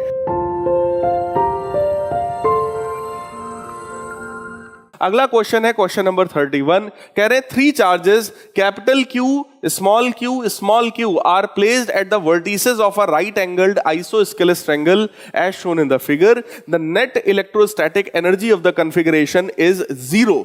कह रहे हैं नेट एनर्जी जो है सिस्टम की 0 है if the value of capital Q is. कह रहे हैं कैपिटल क्यू की वैल्यू क्या होनी चाहिए। देखो भाई यहां पर सिस्टम की अगर हमें एनर्जी देखना है तो आप चेक करो, इन दोनों के बीच की जो एनर्जी होगी that will be 1/4 pi epsilon not. पूरे में से मैं कॉमन कर सकता हूं। इन दोनों की अगर हमको एनर्जी लिखनी है तो Q small Q divided by small A, late us suppose ये स्मॉल ए है, ये भी स्मॉल ए होगा, आइसोस्केलेस ट्रायंगल है भाई, राइट एंगल भी है, इसलिए ये कितना होगा √2 टाइम्स ए, ऐसा हो जाएगा। ठीक, दिस प्लस इसके और इसके बीच की अगर मैं एनर्जी लिखूं तो capital Q small Q divided by √2a। इसके और इसके बीच की अगर मैं एनर्जी लिखूं तो वो कितना बनेगा, small q into small q, मतलब small q square divided by a. देखो भाई जो इलेक्ट्रोस्टैटिक एनर्जी होती है वो सिस्टम की प्रॉपर्टी है, और यहां पर फार्मूला क्या होगा, 1/4 pi epsilon not Q1 Q2 by R। तो यही फार्मूला हम लोग सीधे सीधे अप्लाई कर देंगे। 1/4 पाई एप्सिलॉन नॉट 0 में चला जाएगा, स्मॉल क्यू भी 0 में चला जाएगा, तो ये क्या बनेगा, Q by A plus Q by √2a plus small q is equal to 0। कहने का मतलब एक स्मॉल q हमने कॉमन लेकर हटा दिया। हालांकि हम लोग वो जो a था उसको भी हम लोग कॉमन लेकर के हटा सकते हैं। तो ये देखो मैं a को भी हटा दे रहा हूं, ये भी हमारा कॉमन लेकर के भाई साहब हट गया, तो इसका भी यहां से टेंशन जो है वो खत्म है। तो ये भी जब गायब हो गया तो क्या बचा, जो बचा उसको मैं लिख रहा हूं भाई साहब, देखिए आप लोग। ये आपका क्या बनने वाला है बेटा, q plus Q by √2 plus small q is equal to 0। इसका मतलब आंसर तो हमारा जो है वो निगेटिव होने वाला है, क्योंकि कैपिटल Q की वैल्यू पूछी थी। तो आइए देखते हैं कैपिटल Q क्या होगा यहां पर। तो हम लोग लिखने वाले हैं कैपिटल Q की value that is capital Q times, just a minute, capital Q times 1 plus 1 by √2 that is equal to minus of small q, ऐसा लिख सकते हैं। सो कैपिटल Q की जो वैल्यू होगी that will B minus of small q divided by √2 plus 1, और वो √2 जाएगा ऊपर। तो आप चेक करो क्या ऐसा कोई ऑप्शन है हमारे पास। Yes, we have a option like this. So correct answer guys कौन सा हुआ हमारा, D option. So 31st question का करेक्ट आंसर कौन सा हुआ गाइज? डी वाला। नेक्स्ट क्वेश्चन देखते हैं। An electric bulb is rated 220 volt 100 watt, power consumed by it when operated on 110 volt will be. देखो बेटा, हमको पहले जो है उसका पावर पता है कितना है, 100 वॉट है। पहले हमको उसका वोल्टेज पता है 220 वोल्ट। यहां से हम लोग उसका रेजिस्टेंस निकाल सकते हैं। पावर का फॉर्मूला होता है V स्क्वायर बाई R, तो बल्ब का रेजिस्टेंस हो गया V स्क्वायर बाई P। इसका मतलब V स्क्वायर मतलब हो गया 220 का स्क्वायर अपॉन पावर कितना हो गया उसका 100 वॉट। ये रेजिस्टेंस हमारे पास उस बल्ब का आ गया। अब हमसे कह रहे हैं कि अगर उसी बल्ब को हम 110 वोल्ट पर ऑपरेट करें तो पावर क्या होगा। तो बेटा पावर का फॉर्मूला फिर से लगाओ। इस बार क्या है, वोल्टेज 110 वोल्ट डिवाइडेड बाई उसका रेजिस्टेंस, और रेजिस्टेंस मैं निकाल चुका हूं। कितना निकाल चुका हूं भाई? 220 का स्क्वायर डिवाइडेड बाई 100, तो वो 100 चला जाएगा ऊपर। तो ये कितना बनने वाला है? इसको जब आप कैंसिल करोगे तो बनेगा 110 into 110 divided by 220 into 220 multiplied by 100। तो आप लोग खुद ही चेक कर लीजिए। इसको कैंसिल करेंगे 2 आएगा, इसको कैंसिल करेंगे 2 आएगा, 1/4 इंटू 100 यानी कि 25 वॉट। आइए चेक करें ऐसा कोई आंसर है क्या? यस, ऐसा आंसर है हमारा C option. So guys correct answer कौन सा हुआ? सी वाला। देखो कितने बढ़िया बढ़िया क्वेश्चंस हैं। Question number 33, electric dipole movement of the system of the 3 charges placed on the vertices of an equilateral triangle as shown in the figure is. ये हमारे पास ट्रायंगल दिया हुआ है, हमसे कह रहे हैं इलेक्ट्रिक डाइपोल मूवमेंट सिस्टम का क्या होगा। तो भाई देखो ध्यान से समझिएगा, ये जो -2q है, क्या इसको मैं -q इधर वाले चार्ज के साथ और -q इधर वाले चार्ज के साथ ऐसा मान सकता हूं? अलग अलग मान लेते हैं। तो एक डाइपोल मूवमेंट तो ये हो गया p वेक्टर, और एक डाइपोल मूवमेंट ऐसा हो गया। देखो डाइपोल मूवमेंट का जो डायरेक्शन होता है वो निगेटिव चार्ज से पॉजिटिव चार्ज की तरफ होता है। तो निगेटिव ये था, पॉजिटिव ये था, तो एक डाइपोल मूवमेंट ये, एक डाइपोल मूवमेंट ये। इसकी भी वैल्यू कितनी है? जो पहला वाला डाइपोल मूवमेंट है उसकी वैल्यू कितनी है? चार्ज मल्टीप्लाइड बाई बीच का डिस्टेंस जो कि L है, सो Q इंटू L। सेम वहां का भी वैल्यू यही है, उसमें भी Q इंटू L है। इसका मतलब जो डाइपोल मूवमेंट का मैग्नीट्यूड है वो दोनों का सेम है।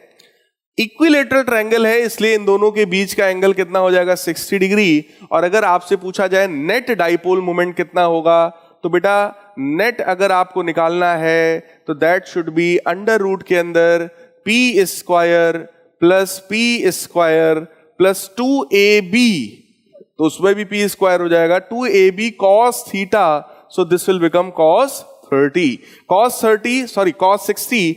60 होता है 1/2 और 2 हो जाएगा कैंसिल, तो ये बन जाएगा under root 3p square, so that will become √3 times p, और p का मतलब था q इंटू L, तो ये बन जाएगा √3qL।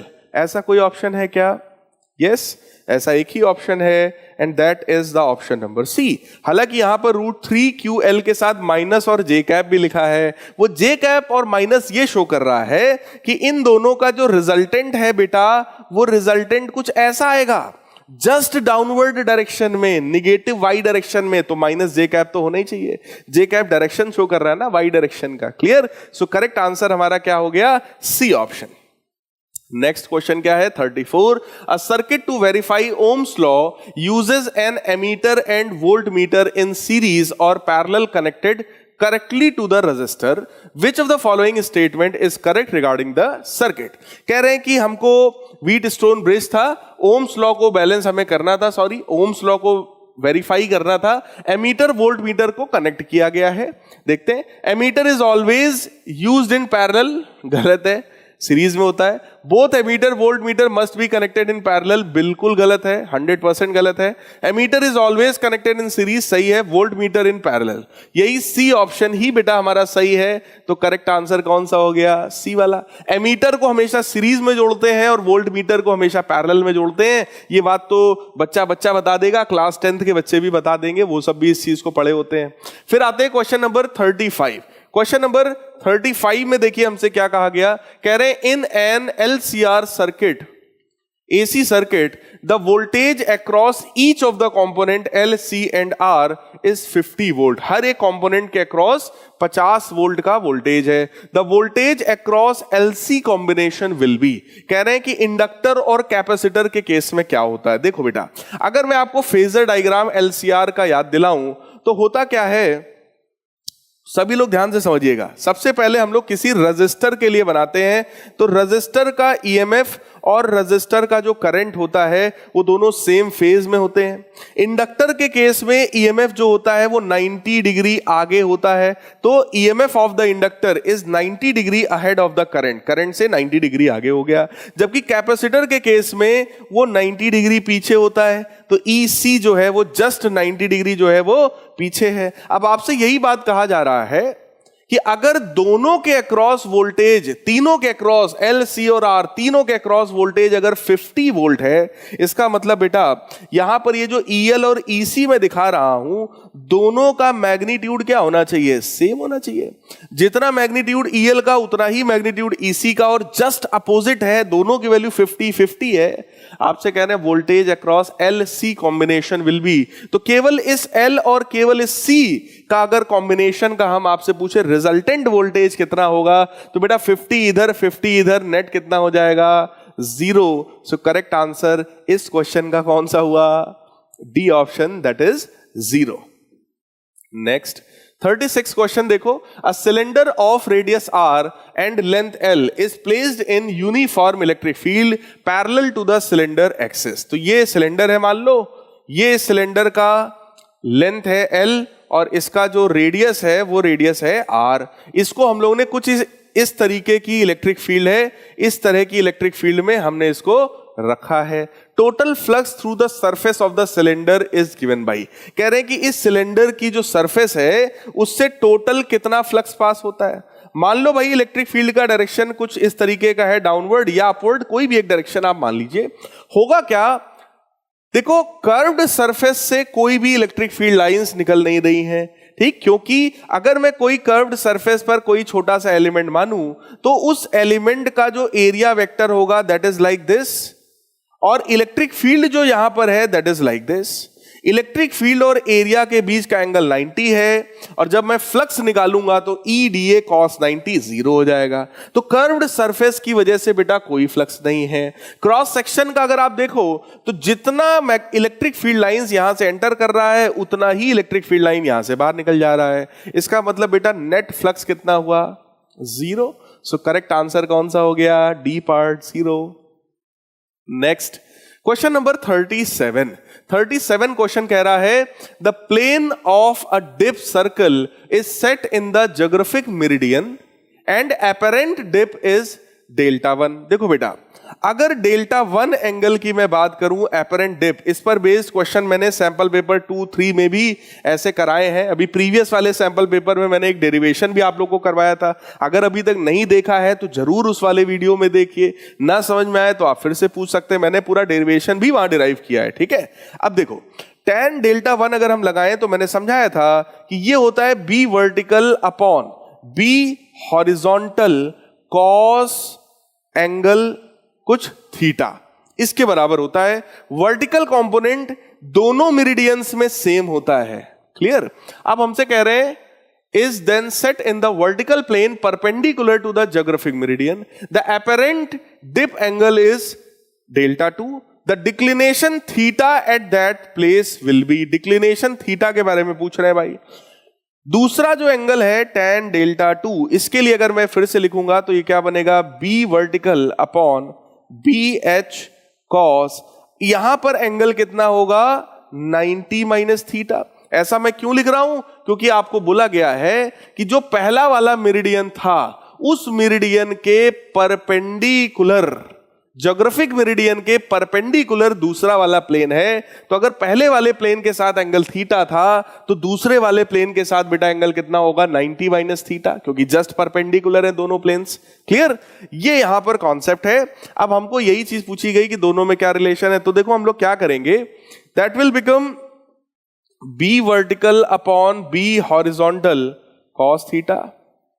Is equal to B vertical upon B horizontal. cos 90 minus theta जो होता है ना वो साइन थीटा बन जाता है, so this will become B H sine theta. अगर हम लोग दोनों इक्वेशंस को सिंपली डिवाइड कर दें, if we divide these two equations, so this will become tan delta 1 upon tan delta 2, that is equal to B vertical से B vertical cancel, B H से B H cancel, sine theta जाएगा ऊपर, cos theta जाएगा नीचे, तो ये क्या बन जाएगा tan theta. So this is equal to tan theta. और ऐसा ऑप्शन हमारे पास कौन सा है आप चेक करो, ऐसा ऑप्शन हमारे पास है सी वाला, क्योंकि अगर मैं tan को इधर भेजूंगा तो वो बन जाएगा कुछ इस तरीके से, tan inverse tan delta 1 upon tan delta 2 that is equal to theta. यही यहां पर करना था। मुझे पता है इस पर्टिकुलर क्वेश्चन में काफी सारे आप बच्चों को डाउट आ रहा होगा, तो उसके लिए मैं आपको बताना चाहूंगा कि आप सब लोग थोड़ा सा एंगल ऑफ डिप के बारे में और स्टडी करिए।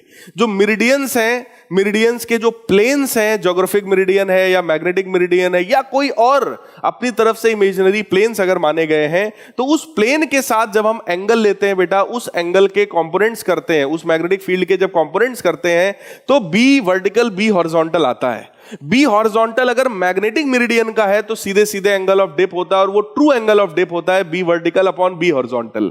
लेकिन अगर वो मैग्नेटिक मेरिडियन नहीं है, कोई और प्लेन है, तो उसके अक्रॉस जब कंपोनेंट निकालोगे तो वो कंपोनेंट होगा बी एच कॉस थीटा, और कोई दूसरा प्लेन जो कि इस वाले प्लेन के परपेंडिकुलर है तो उसके अक्रॉस होगा बी एच साइन थीटा। तो इस तरीके का रिलेशन बेटा आ सकता है। इस टॉपिक पर पर्टिकुलर आप थोड़ा सा और स्टडी करिए, और अगर डाउट लगे आपको तो आप जरूर कमेंट करिएगा।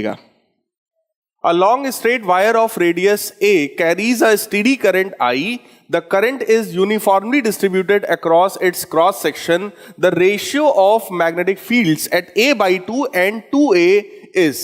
बहुत बढ़िया, बहुत प्यारा सा क्वेश्चन है। तो लेट अस सपोज ये हमारा कोई एक कंडक्टर है, जिस कंडक्टर का जो रेडियस है वो हमको A के बराबर बोला गया है, और इसमें I करंट फ्लो हो रहा है। तो हम लोग ने इसमें आई करंट यहां पर भेज रखा है, रेडियस ए के बराबर है। अब हमसे क्वेश्चन में बोला यह गया है कि अगर ए बाई टू रेडियस पर मैग्नेटिक फील्ड को देखा जाए, मतलब इस रीजन पर, यहां पर और यहां पर ए बाई टू डिस्टेंस पे अगर हमसे मैग्नेटिक फील्ड पूछा जाए, और यहां से 2a डिस्टेंस पर अगर मैग्नेटिक फील्ड पूछा जाए, तो उसकी वैल्यू क्या होगी। देखो भाई, अगर यहां पर आप पूछ रहे हो a बाई 2 डिस्टेंस पे, तो हम लोगों ने एक इस तरीके का गॉसियन सरफेस, एम्पीरियल लूप हम लोगों ने यहां पे माना है, ताकि हम लोग एम्पियर्स सर्किटल लॉ लगा सकें। इस अंदर वाले लूप के लिए अगर मैं एम्पियर सर्किटल लॉ लगाऊंगा, तो एम्पियर सर्किटल लॉ क्या होता है, closed integration of B dot DL is equal to mu naught times I net. होगा ये यहां पर कि मैग्नेटिक फील्ड B कांस्टेंट है, बाहर आ जाएगा। डीएल का जब हम लोग इंटीग्रेशन करेंगे तो वो इंटीग्रेशन किसके बराबर आ जाएगा, that will be equal to 2 pi are.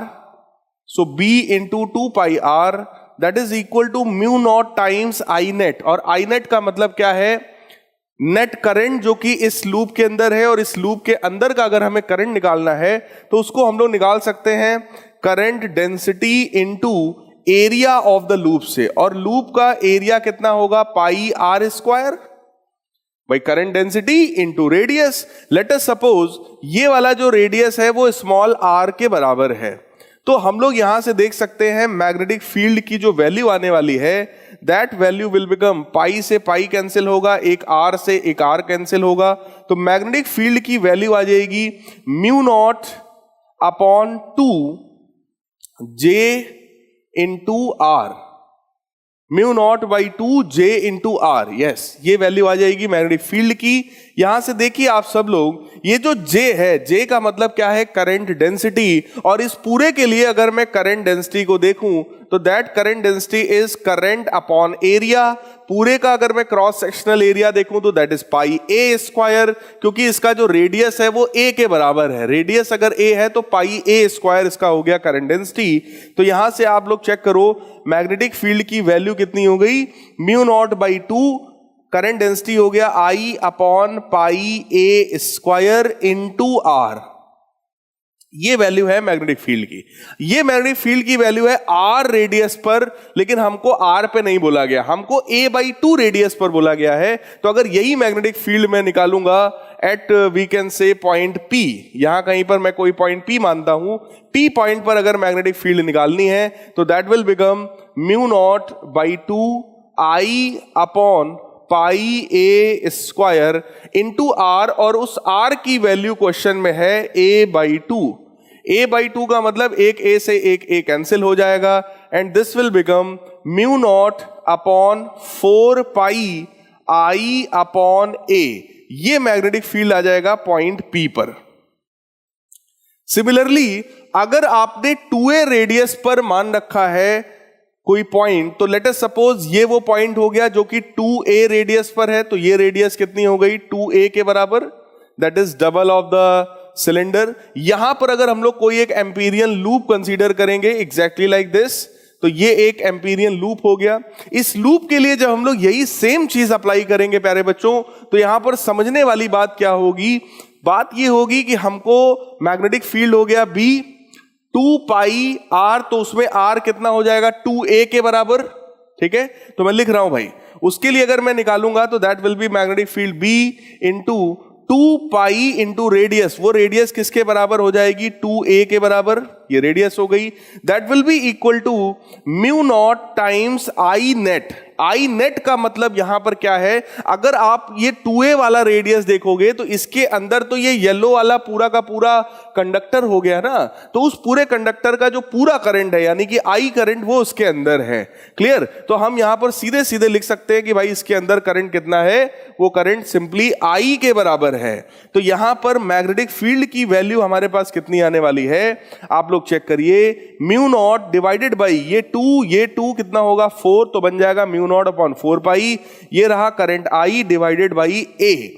तो मैग्नेटिक फील्ड की वैल्यू अगर आप इस पॉइंट पर, यहां कहीं पर अगर मैं नाम लिखूं Q, अगर आप Q पॉइंट पर निकालते हो तो मैग्नेटिक फील्ड पॉइंट P पर और Q पर अगर आप लोग ध्यान से देखें तो मैग्नेटिक फील्ड की वैल्यू प्यारे बच्चों सेम है। तो ये वैल्यू और ये वैल्यू सेम है, इसका मतलब इन दोनों का जो रेशियो होगा वो कहीं ना कहीं 1 के बराबर होगा। सो गाइस करेक्ट आंसर कौन सा हुआ हमारा, सी ऑप्शन। कितना बढ़िया क्वेश्चन है। नेक्स्ट क्वेश्चन, क्वेश्चन नंबर 39, हमसे कहा जा रहा है in an LCR circuit capacitance is changed from C to C। Capacitance को हमने डबल कर दिया। For the resonant frequency to remains unchanged, inductance should be changed from L to. कह रहे हैं कि इंडक्टेंस की वैल्यू फिर हम क्या करें अगर रेजोनेंस फ्रीक्वेंसी चेंज नहीं होनी है। देखिए रेजोनेंस के केस में एंगुलर फ्रीक्वेंसी का फार्मूला होता है 1 अपॉन √LC। अगर आप चाहते हो कि ये फ्रीक्वेंसी सेम रहे, इसका मतलब √LC वाला टर्म जो है वो सेम रहना चाहिए। इसका मतलब L1 C1 की वैल्यू L2 C2 के बराबर होना चाहिए। तो ये क्या है, L into C initial. Finally आपने क्या किया है, इंडक्टेंस को तो L डैश कर दिया बट कैपेसिटेंस को आपने डबल कर दिया, तो ये बन गया 2C। तो आप सब देख रहे होंगे C से C कैंसिल हो जाएगा और L डैश की वैल्यू कितनी हो जाएगी L/2, मतलब ये हाफ हो जाएगा। और ऐसा ऑप्शन कौन सा है अपना, ऐसा ऑप्शन है C पार्ट प्यारे बच्चों। नेक्स्ट क्वेश्चन पर आते हैं। अगला क्वेश्चन हमारा है, there are two long coaxial solenoids of the same length L. The inner and outer coils have radius R1 and R2 and number of turns per unit length is N1 and N2. The ratio of the mutual inductance to the self inductance of the inner coil is, देखिए भाई mutual inductance का formula होता है μ0 N1 N2 A1 into L1 के बराबर, ये formula होता है अगर हम लोग पहले वाले इनर वाले कॉइल के लिए बात कर रहे हैं। और इनर वाले कॉइल के लिए बेटा जो नोटिफिकेशंस हैं, देखिए क्या है, इनर वाले कॉइल के लिए हम लोगों ने जो यहां पे नोटिफाई किया है वो ये है R1 और N1, मतलब 1 वाला टर्म इनर के लिए है और 2 वाले जितने टर्म्स हैं वो आउटर के लिए हैं। तो अगर हमें म्यूचुअल इंडक्टेंस निकालना था इनर वाले का तो यहां पर A1 L1 होगा। ऐसे ही सेल्फ इंडक्टेंस अगर आप निकालोगे तो फॉर्मूला हो जाता है μ0 N1 square A1 L1। Simple formula हो गया। हमको रेशियो चाहिए किसका, M/L का। M/L का अगर आप रेशियो निकालोगे तो ये N2 अपॉन n1 के बराबर आ जाएगा। आप लोग सिंपली देख सकते हैं क्योंकि म्यू नॉट कैंसिल होगा, a1 L1 से कैंसिल होगा, n1 n2 upon n1 square, n1 square से एक n1 भी कैंसिल हो जाएगा आपका, n1 से एक n1, क्या बचेगा n2 अपॉन n1। ऐसा ऑप्शन कौन सा है गाइज? ऐसा ऑप्शन है हमारा C option. So C is the correct answer. आइए अगला देखते हैं क्वेश्चन क्या है हमारा। नेक्स्ट क्वेश्चन है question number 41। In a coil of resistance 100 ohm, the current is induced by changing the magnetic flux through it as shown in the figure. Magnitude of the change in flux through the coil is, देखो भाई हमको क्या करना है, अगर resistance की value 100 ओम है, current is induced by changing the magnetic flux, मतलब मैग्नेटिक फ्लक्स को हम चेंज करा रहे हैं तो फैराडेज लॉ लग रहा होगा, इलेक्ट्रोमैग्नेटिक इंडक्शन हो रहा होगा। और इलेक्ट्रोमैग्नेटिक इंडक्शन का कॉन्सेप्ट यही कहता है कि ईएमएफ जो प्रोड्यूस होता है या जो इंड्यूस होता है उसकी value minus D phi by D T के बराबर होती है, और ईएमएफ जो हमारा है वो V बराबर आई आर के भी बराबर होता है। हमको निकालना है magnitude of change in flux, मतलब हमको डेल्टा फाई निकालना है। और प्यारे बच्चों माइनस डी फाई की जो वैल्यू हमको यहां दिखाई पड़ रही है that is I R D T, इसी का दोनों तरफ इंटीग्रेशन करना है। तो डी फाई का जब आप इंटीग्रेशन करोगे तो that will be something delta phi, मतलब total change in flux, that is I into R into D T. तो इसको मैं अगर इंटीग्रेशन के ही फॉर्म में रहने दूं तो यहां पर आप चेक करो, आर कांस्टेंट है बाहर हो जाएगा, इंटीग्रेशन आई डी टी अंदर हो जाएगा। अब यहां पर समझने की जरूरत यह है कि आखिर इस ग्राफ का यूज हम कैसे करेंगे। तो बेटा इंटीग्रेशन आई डी टी है, यानी कि करंट का टाइम के साथ इंटीग्रेशन है, और यहां पर ग्राफ भी तो हमको करंट और टाइम का दिया है। इंटीग्रेशन का मतलब होता है एरिया अंडर द कर्व, इसका मतलब इसी ट्रायंगल का एरिया तो निकालना है इस इंटीग्रेशन में। तो डेल्टा फाई की वैल्यू कितनी हो जाएगी, that will be resistance R, R कितना है 100, सो 100 टाइम्स दिस एरिया, और एरिया कितना है ट्रायंगल का, दैट इज हाफ बेस, यानी कि 0.5 इंटू हाइट कितनी है 10। तो ये कितना आ जाएगा आपका, इसको हम लोग लिख सकते हैं 100/2 यानी कि 50, 50 इंटू 5 यानी कि 250 वेबर। तो आइए चेक करते हैं ऐसा कौन सा ऑप्शन है। तो भाई ऐसा ऑप्शन हमारा है second option. So guys correct answer कौन सा हुआ, सेकंड पार्ट। आइए आगे बढ़ते हैं नेक्स्ट क्वेश्चन की तरफ, और अगला क्वेश्चन हमारा है क्वेश्चन नंबर 42, जिसमें कहा जा रहा है an electric charge 10 to the power -3 microcoulomb, तो 10 की पावर -6 ये भी हो गया, is placed at origin of XY coordinate system. 2 points A and B which are situated at √2, √2 and 2, 0. The potential difference between the point A and B is, बहुत आसान है भाई। देखो हमको ये बोला गया कि अगर एक पॉइंट ये है जिसके कोऑर्डिनेट्स हैं √2, √2, दूसरा कोई पॉइंट है यहां कहीं पर B पॉइंट जिसके कोऑर्डिनेट्स हैं 2, 0। तो एक पॉइंट A है, एक पॉइंट B है, ये चार्ज है, 2 पॉइंट्स हैं, पोटेंशियल डिफरेंस हमें इन दोनों की वजह से निकालना है। चार्ज को हमें यहां पर यानी कि ओरिजिन पर रखना है। तो आपको यहां पर करना क्या पड़ेगा, आपको पहले इस चार्ज की वजह से A पॉइंट का जो पोटेंशियल है वो निकालना पड़ेगा। तो A पॉइंट पर पोटेंशियल का फॉर्मूला क्या है, 1/4 पाई एप्सिलॉन नॉट Q/R। तो Q कितना है 10 की पावर -9, देखिए 10 की पावर -3, 10 की पावर -6 कितना हो जाएगा भाई साहब, 10 की पावर -9 डिवाइडेड बाई डिस्टेंस ये वाला। ये डिस्टेंस बेटा निकालना आप सबने कोऑर्डिनेट में सीखा होगा, अंडर रूट के अंदर ये डिस्टेंस कितना हो जाएगा भाई, √2, तो अंडर रूट के अंदर √2 का स्क्वायर यानी 2 प्लस √2 का स्क्वायर यानी 2, तो आ जाएगा 4। तो ये वैल्यू कितनी हो गई, that will be 1/4 pi epsilon naught 10 to the power -9 divided by 2। ये पोटेंशियल हो गया A पॉइंट का। B पॉइंट का अगर आपको पोटेंशियल चाहिए तो that is 1/4 pi epsilon naught Q upon इसका ये वाला डिस्टेंस, ये डिस्टेंस सीधे सीधे 2 है।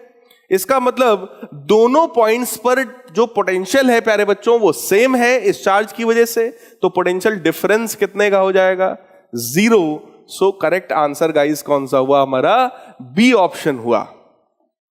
नेक्स्ट 43 में कहा जा रहा है a current carrying coil is placed with its axis perpendicular to north south direction. Let horizontal component of earth's magnetic field be H0 and magnetic field inside the loop be H. If a magnet is suspended inside the loop, it makes an angle theta with H. Then theta equal to. अब देखिए इस question में हम लोग को क्या करना है। इस क्वेश्चन में हमको बोला गया current carrying coil placed with its axis perpendicular. ठीक है, मैं एक डायग्राम बनाने की कोशिश करता हूं, देखते हैं कैसा बनता है भाई साहब। डायग्राम तो वैसे भी मैं एकदम बढ़िया बनाता हूं, आप सब लोग जानते ही हैं है ना। तो ये देखिए मैं एक्चुअली में एक टेबल बनाने की कोशिश कर रहा हूं, खतरनाक सी टेबल बनी है। ठीक, अब देखो यहां पर बेटा क्या है कि एक कॉइल को रखा गया है with its axis perpendicular to north south direction.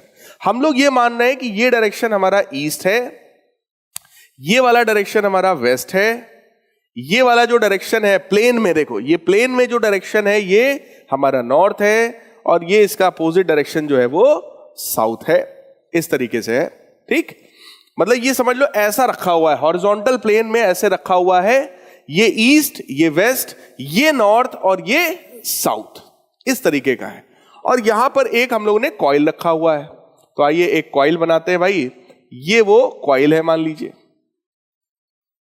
Let horizontal component of the earth's magnetic field be H0। कह रहे हैं हॉरिजॉन्टल कंपोनेंट जो है वो H0 है, तो ये हम लोग मान लेते हैं H0 हो गया अर्थ का हॉरिजॉन्टल कंपोनेंट।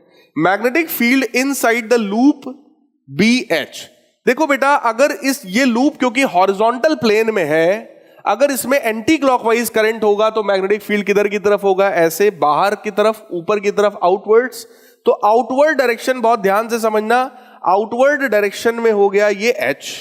ठीक है, इसका मैग्नेटिक फील्ड ये कब होगा? जब ये एंटी क्लॉकवाइज होगा। और अगर यही क्लॉकवाइज होता तो यही H इनवर्ट्स हो जाता, अंदर की तरफ हो जाता। तो ठीक है भाई, मैंने ऐसा मान लिया। फिर आपसे कह रहे हैं if magnet is suspended inside a loop it makes an angle theta with H। कह रहे हैं कि अगर हम लोग यहां पर एक मैग्नेट सस्पेंड कर दें इसी लूप के अंदर, तो ये देखो हमने एक मैग्नेट रख दिया, तो मैग्नेट भी कोई ना कोई डायरेक्शन भाई पॉइंट कर रहा होगा मैग्नेटिक फील्ड का, है ना। और वो कितना एंगल बना रहा है? वो थीटा एंगल बना रहा है। That is making an angle theta with H के साथ थीटा बना रहा है। Then theta is equal to, कह रहे हैं तब थीटा कितना होगा? देखो भाई अगर हम लोग यहां पर ध्यान से देखें, tan थीटा अगर हम लगाएं तो that will B perpendicular upon base. तो परपेंडिकुलर इस थीटा के लिए परपेंडिकुलर तो यही होगा ना, ये परपेंडिकुलर होगा क्योंकि ये H0 के बराबर है, पैरेलल है, तो यही हो गया परपेंडिकुलर, और ये बेस हो गया H। तो अगर हम लोग अप्लाई करें tan theta, so that will be simply what? That will be H upon H0। So tan theta is equal to perpendicular upon base, so that is H0 by H, H0 by H। तो आइए उसको मैं correct कर देता हूं, H0 by H। तो आइए देखते हैं थीटा की वैल्यू कितनी होगी। Theta will become tan inverse H0 by H। तो चेक करते हैं ऐसा कोई ऑप्शन है क्या? tan inverse H0 by H। So guys correct answer कौन सा हुआ हमारा? A option. An alternating EMF of angular frequency omega is applied across an inductance। तो एक इंडक्टर है, उसके अक्रॉस आपने alternating EMF लगाया है। The instantaneous power developed by the circuit has angular frequency। हमको angular frequency की वैल्यू बतानी है, वो भी किसमें? instantaneous power में। तो देखो भाई अगर आप EMF की वैल्यू को अज्यूम कर लो E0 sin ओमेगा t, तो किसी भी प्योरली इंडक्टिव सर्किट में ईएमएफ जो होता है वो आगे होता है, इसलिए करंट पीछे होता है। कितना पीछे होता है? 90 डिग्री। तो ये क्या हो जाएगा? I0 sine omega T minus pi by 2। इसका मतलब यहां पर जो करंट होगा वो ईएमएफ से 90 डिग्री पीछे है। हमको क्या निकालना है? इंस्टेंटेनियस पावर निकालना है, और इंस्टेंटेनियस पावर का फॉर्मूला क्या होता है? E into I. So this will become E0 sine omega T into I0 sine omega T minus pi by two. तो sine omega T minus pi by two को हम लोग बेटा माइनस अगर कॉमन करके बाहर निकालें तो we can write minus times sine pi by two minus omega t. ऐसा साइन 90 माइनस थीटा जो होता है वो कॉस थीटा होता है, इसलिए पावर का जो फॉर्मूला बनेगा that will be E naught I naught, ये वाला माइनस भी एक बाहर आ जाएगा, इंटू साइन ओमेगा टी। तो ये हो गया हमारा sign omega T into cos omega T. ये इस तरीके से साइन 90 माइनस थीटा क्या होता है कॉस थीटा, तो साइन 90 माइनस ओमेगा टी क्या हो जाएगा प्यारे बच्चों कॉस ओमेगा टी हो जाएगा। अब यहां पर आप क्या करो 2 का डिवाइड कर लो और 2 का मल्टीप्लाई कर लो, तो ये तुम्हारा बन जाएगा पावर की value E R M S I R M S into 2 sine A cos A. ये फॉर्मूला किसका होता है साइन 2a का, तो ये क्या बन जाएगा साइन 2 ओमेगा टी। अब प्यारे बच्चों इस चीज को आप समझो, हमसे बस यही पूछा था कि जो इंस्टेंटेनियस पावर है उसका ओमेगा कितना होगा, तो उसका ओमेगा 2 ओमेगा हो जाएगा, है ना। इसलिए गाइस करेक्ट आंसर कौन सा हुआ 2 ओमेगा वाला, that is option number D. Instantaneous power पूछा था, इस बात को ध्यान रखिएगा। नेक्स्ट क्या है असर्शन रीजन टाइप के एमसीक्यूज हैं। इसमें एक स्टेटमेंट होता है जिसको असर्शन बोलते हैं, एक दूसरा होता है जिसको रीजन बोलते हैं। अगर दोनों सही हैं और रीजन करेक्ट एक्सप्लेनेशन है तो ऑप्शन ए होता है, दोनों सही है बट रीजन करेक्ट एक्सप्लेनेशन नहीं है तो बी ऑप्शन होता है, असर्शन सही हो रीजन गलत हो तो सी ऑप्शन होता है, दोनों गलत हो तो डी ऑप्शन हम लोग कंसीडर करते हैं। आइए क्वेश्चन देखते हैं, क्वेश्चन नंबर 45। क्वेश्चन नंबर 45 में हमसे क्या कहा जा रहा है, असर्शन है at the surface of charged conductor electrostatic field must be parallel to the surface everywhere. कह रहे हैं किसी भी चार्ज्ड कंडक्टर की सरफेस पर जो इलेक्ट्रिक फील्ड होती है वो पैरेलल होनी चाहिए हर पॉइंट पर। तो भाई ये पॉइंट तो गलत है, क्योंकि किसी भी चार्ज्ड कंडक्टर की सरफेस पर जो इलेक्ट्रिक फील्ड होती है वो तो सरफेस के परपेंडिकुलर होती है। इसका मतलब गाइस यहां पर ऑप्शन कौन सा हमारा करेक्ट हो गया, डी वाला, असर्शन ही फॉल्स है, तो रीजन चेक करने की हमें जरूरत ही नहीं है, क्योंकि असर्शन फॉल्स होने का एक ही ऑप्शन है और वो है D option. Next, electromotive force can be induced in a single isolated coil due to change of flux through the coil by varying current in the same coil। कह रहे हैं कि EMF इंड्यूस होता है किसी सिंगल कॉइल में due to change in flux through the coil by varying current in the same coil. तो बात तो बिल्कुल सही है, एकदम करेक्ट बात है, असर्शन इज ट्रू। रीजन देखते हैं, self inductance is analogous to inertia. कह रहे हैं कि जो सेल्फ इंडक्टेंस है वो हमारा इनर्शिया के जैसा होता है। तो प्यारे बच्चों ये भी बात सही है, दोनों ही रीजन सही है, लेकिन इसका उससे कोई मतलब नहीं है। यहां पर सेल्फ इंडक्टेंस के बारे में आपको बता रहे हैं कि इसका नेचर कैसा होता है, ये किसके जैसा होता है, तो इनर्शिया के जैसा होता है, बिल्कुल सही बात है, लेकिन ये उसका करेक्ट आंसर नहीं है, क्योंकि करेक्ट आंसर के केस में आपको फ्लक्स चेंज होता हुआ दिखाना चाहिए था। तो गाइज यहां पर हमारा करेक्ट आंसर क्या हुआ, बी ऑप्शन। असर्शन भी सही है, रीजन भी सही है, लेकिन जो रीजन है वो हमारा करेक्ट एक्सप्लेनेशन नहीं है।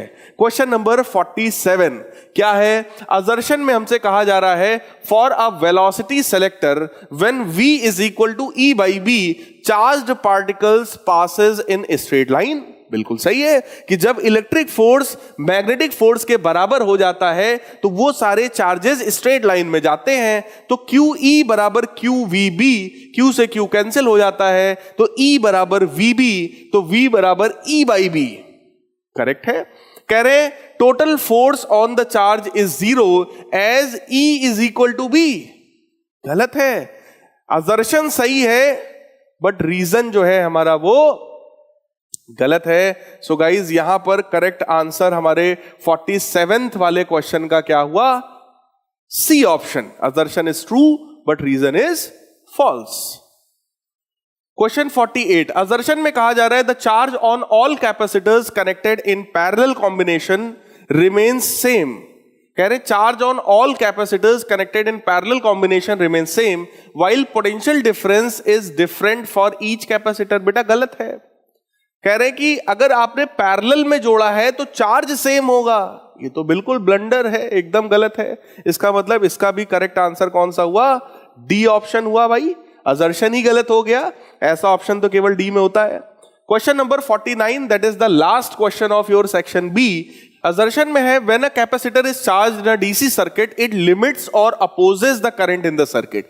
कह रहे हैं कि जब किसी भी डीसी सर्किट में कैपेसिटर को हम लोग कनेक्ट करते हैं तो वो करंट को या तो लिमिट कर देता है या तो अपोज करता है। तो सही बात है, क्योंकि कैपेसिटर का नेचर ये होता है कि उसका जो रिएक्टेंस है XC that is equal to 1/ωc। किसी भी डीसी सर्किट के लिए फ्रीक्वेंसी 0 होती है। 1/0 होने का मतलब कहीं ना कहीं उसका रिएक्टेंस इनफाइनाइट हो जाता है, इसलिए वो करंट को अपोज करता है।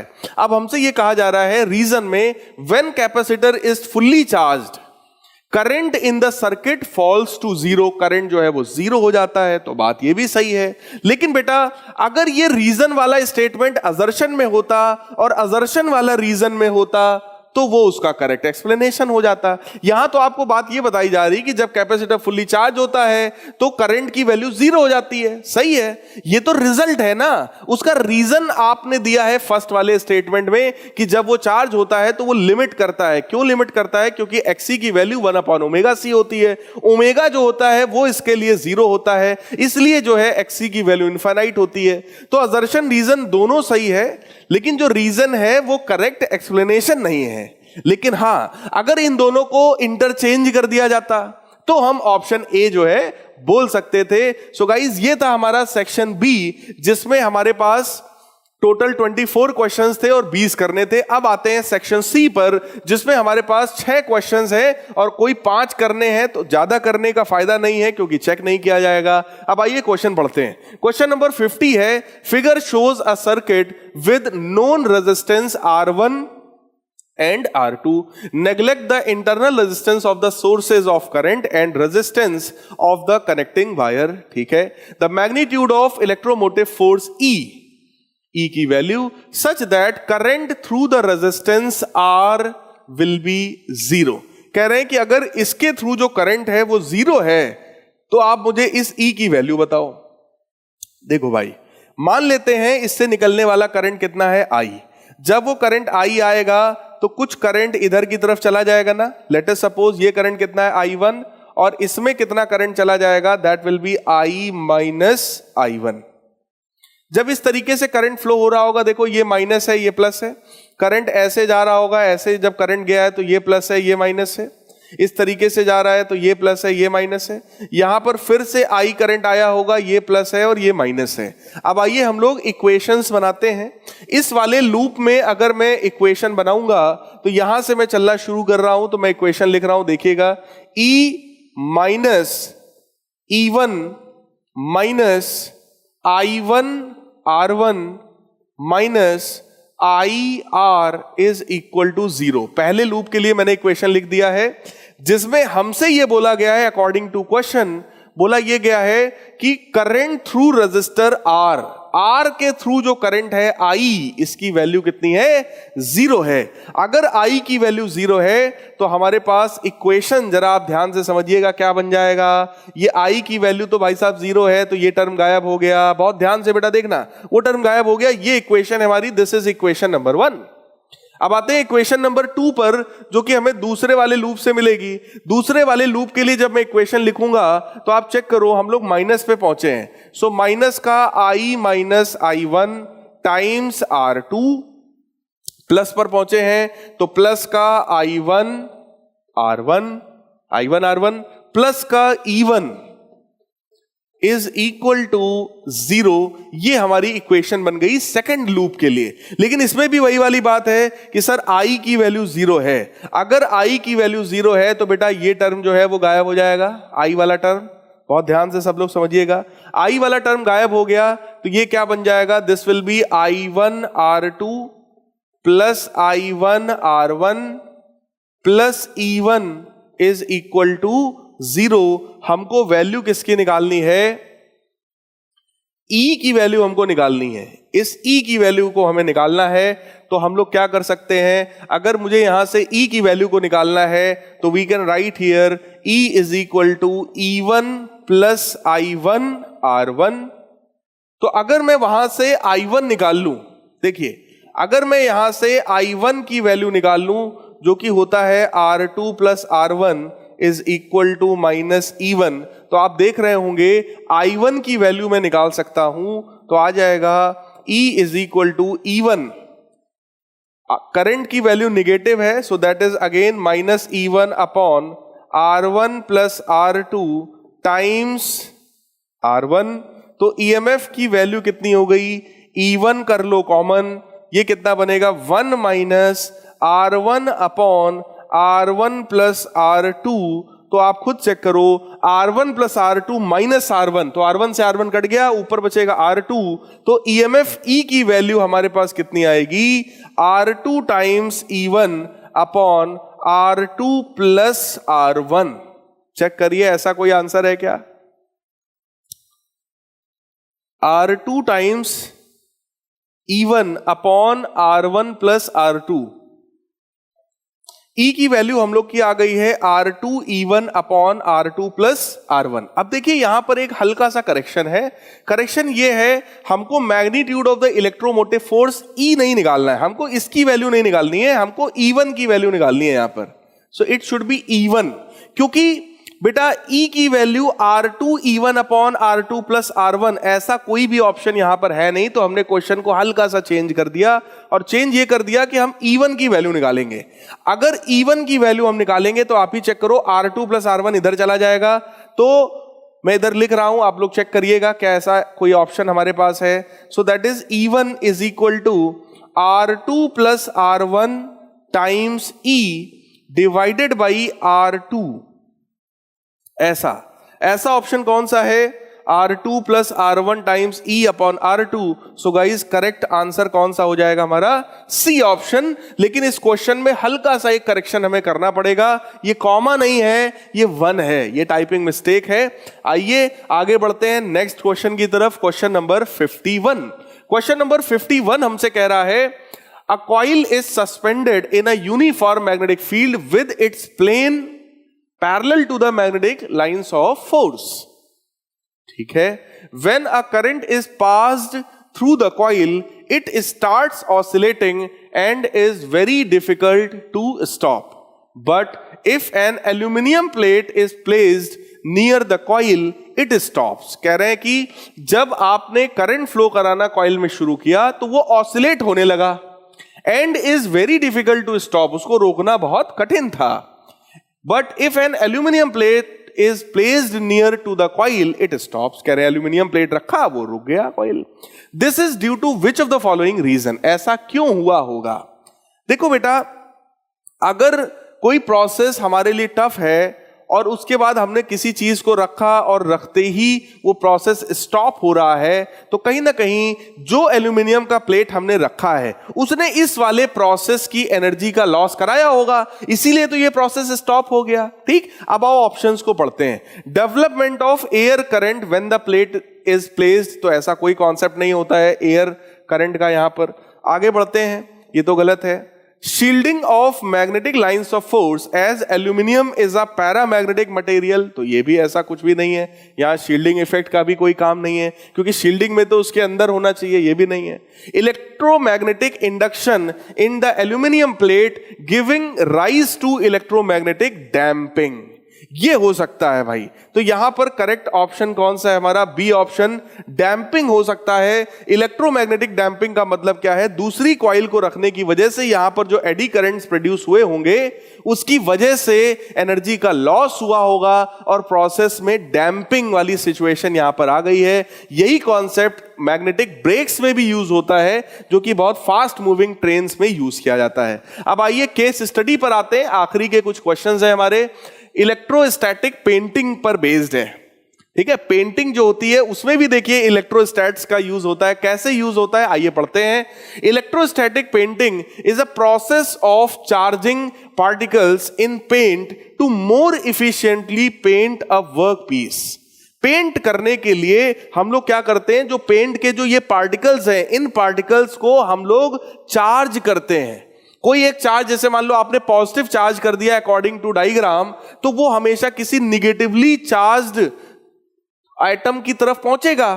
ठीक, पॉजिटिव है तो निगेटिव की तरफ भागेगा, और वही हमको वहां पे प्रिंटिंग करनी होगी। तो जिस जगह पर प्रिंटिंग करनी है वहां निगेटिव डेवलप कराओ, पेंट में पॉजिटिव डेवलप कराओ, तो ये पॉजिटिव उस निगेटिव की तरफ भागेगा। ठीक है, it works on the basic property of the electric charges since like charges repel while unlike charges attract, तो ये सबको पता है। Therefore if we put a powerful electric charge on atomized paint by passing the paint through a field of electrons and project it towards grounded object or it has neutral electrical condition, we will have create an environment that results in a natural electrical attraction between electrons and neutrons. This results in more paint being applied to the target. तो target पर ये paint के जो particles हैं उनको project करने की कोशिश कर रहे हैं with the basic property that like charges repel each other while unlike charges attract each other. आइए आगे बढ़ते हैं। Painting with electrostatics leads to process improvement in painting operations ranging from automotive and aerospace to various applications that involve solvent and water based paints। कह रहे हैं कि इस तरह का प्रोसेस यूज करके हम ऑटोमोटिव इंडस्ट्री में, एरोस्पेस में बहुत सारे ऐसे ऑपरेशंस कर सकते हैं पेंटिंग के, जहां पर सॉल्वेंट और वाटर बेस्ड पेंट्स का यूज किया जा रहा है। अब आइए क्वेश्चन देखते हैं। ये मैंने डायग्राम और ये इस पैराग्राफ को मैंने यहां पर सेट कर दिया है, आप लोगों ने पढ़ लिया है। अब आइए क्वेश्चन को देखते हैं। If the paint in electrostatic sprayer is positively charged, it implies that, कह रहे हैं कि अगर पेंट जो है वो पॉजिटिवली चार्ज्ड हो गया, then there is only positive charge in the body. There is positive as well as negative charge in the body, but positive charges is more than negative charge. ये हो सकता है। There is an equal positive and negative charges in the body, but positive charges lies in the outer region. तो ऐसा तो कोई point नहीं होता है। Negative charge is displaced from its position, है ना। देखो यहां पर बी ऑप्शन जो हमारा है 52 में, वो सेकंड ऑप्शन हमारा करेक्ट है। क्यों हमारा सेकंड ऑप्शन करेक्ट है? क्योंकि अगर मान लो बोला गया पॉजिटिवली चार्ज है, तो इसका यह मतलब थोड़ी ना है कि वहां निगेटिव नहीं है। इसका मतलब यह होता है कि पॉजिटिव चार्जेस की क्वांटिटी ज्यादा है और निगेटिव की क्वांटिटी कम है, तो ओवरऑल चार्ज कैसा दिखाई पड़ेगा? पॉजिटिव दिखाई पड़ेगा। 53 कह रहे हैं field lines corresponding to the positive charges in the paint of electrostatic sprayer is, तो देखो पॉजिटिव चार्ज है तो हमेशा इलेक्ट्रिक फील्ड लाइंस अपने से दूर क्रिएट करेगा। यहां तो इसकी तरफ है, यहां इससे दूर है, सो करेक्ट आंसर गाइस कौन सा हुआ? बी ऑप्शन, यही सही है। Next 54, in a certain region of paint, instead of positive charges, there is 80 microcoulomb of negative charge. So number of additional electrons in it is, आपसे कह रहे हैं कि भाई कितने इलेक्ट्रॉन्स अभी हैं, तो Q is equal to NE के बराबर होता है। नंबर ऑफ इलेक्ट्रॉन्स हमें निकालने हैं, that will B Q by E। Charge कितना है? 80 माइक्रो यानी कि 10 की पावर -6 डिवाइडेड बाई एक इलेक्ट्रॉन का चार्ज कितना है? 1.6 इंटू 10 की पावर -19। तो देखो 1.6 है, 80 के साथ अगर हम कैंसिल करेंगे तो ये आएगा कितना? 50 इंटू 10 टू दी पावर, ये ऊपर जाएगा, 19 माइनस 6 बनेगा कितना? 13। आइए देखते हैं 5 जैसा कोई ऑप्शन है। Yes, A option. तो बिना देखे समझे, बाकी इसमें 80 है, 8 है, 1.28 है, एक ही ऑप्शन है जिसमें 5 दिखाई पड़ रहा है और हमारा भी आंसर कुछ 50 टाइप का आ रहा है। इसका मतलब करेक्ट आंसर कौन सा हुआ गाइस? ए ऑप्शन हुआ। 55 क्वेश्चन आइए देखते हैं। Consider two charges 1 coulomb and -4 coulomb exists in air instead of paint, then direction of the force between them is। यहां पर क्या है कि एक चार्ज है हमारा 1 कूलम का और एक दूसरा चार्ज है हमारा -4 कूलम का। आपसे कह रहे हैं कि इन दोनों के बीच का जो फोर्स है उसका डायरेक्शन क्या होगा। Away from 1 coulomb. देखो ये दोनों अपोजिट टाइप के चार्जेस हैं तो हमेशा अट्रैक्ट करेंगे, टूवर्ड्स एक दूसरे की तरफ खींचने की कोशिश करेंगे। अवे का तो कोई मतलब नहीं बनता, तो अवे फ्रॉम 1 कूलम नहीं हो सकता, अवे फ्रॉम -4 कूलम ये भी नहीं हो सकता, फ्रॉम 1 कूलम टू -4 कूलम, तो 1 कूलम वाला जो अट्रैक्ट होगा वो -4 कूलम वाले की तरफ होगा। इसलिए गाइस करेक्ट आंसर कौन सा है? सी ऑप्शन है चौथा, तो नन ऑफ दीज है ना। सो सी ऑप्शन जो है हमारा वो करेक्ट है। सो प्यारे बच्चों ये था हमारा सैंपल पेपर नंबर 5। इस बुक से हम लोग ने 5 सैंपल पेपर सॉल्व कर लिए। बहुत जल्दी आप सबके लिए सैंपल पेपर 6 का फुल ऑन सॉल्यूशन लेकर के आऊंगा। Thanks for watching the video. सभी लोग लाइक कमेंट शेयर करना बिल्कुल मत भूलें, और अगर कोई भी डाउट हो तो धड़ाधड़ कमेंट करें, मैं आप सभी के डाउट्स को मैं जरूर क्लियर करने की कोशिश करूंगा। Goodbye, take care.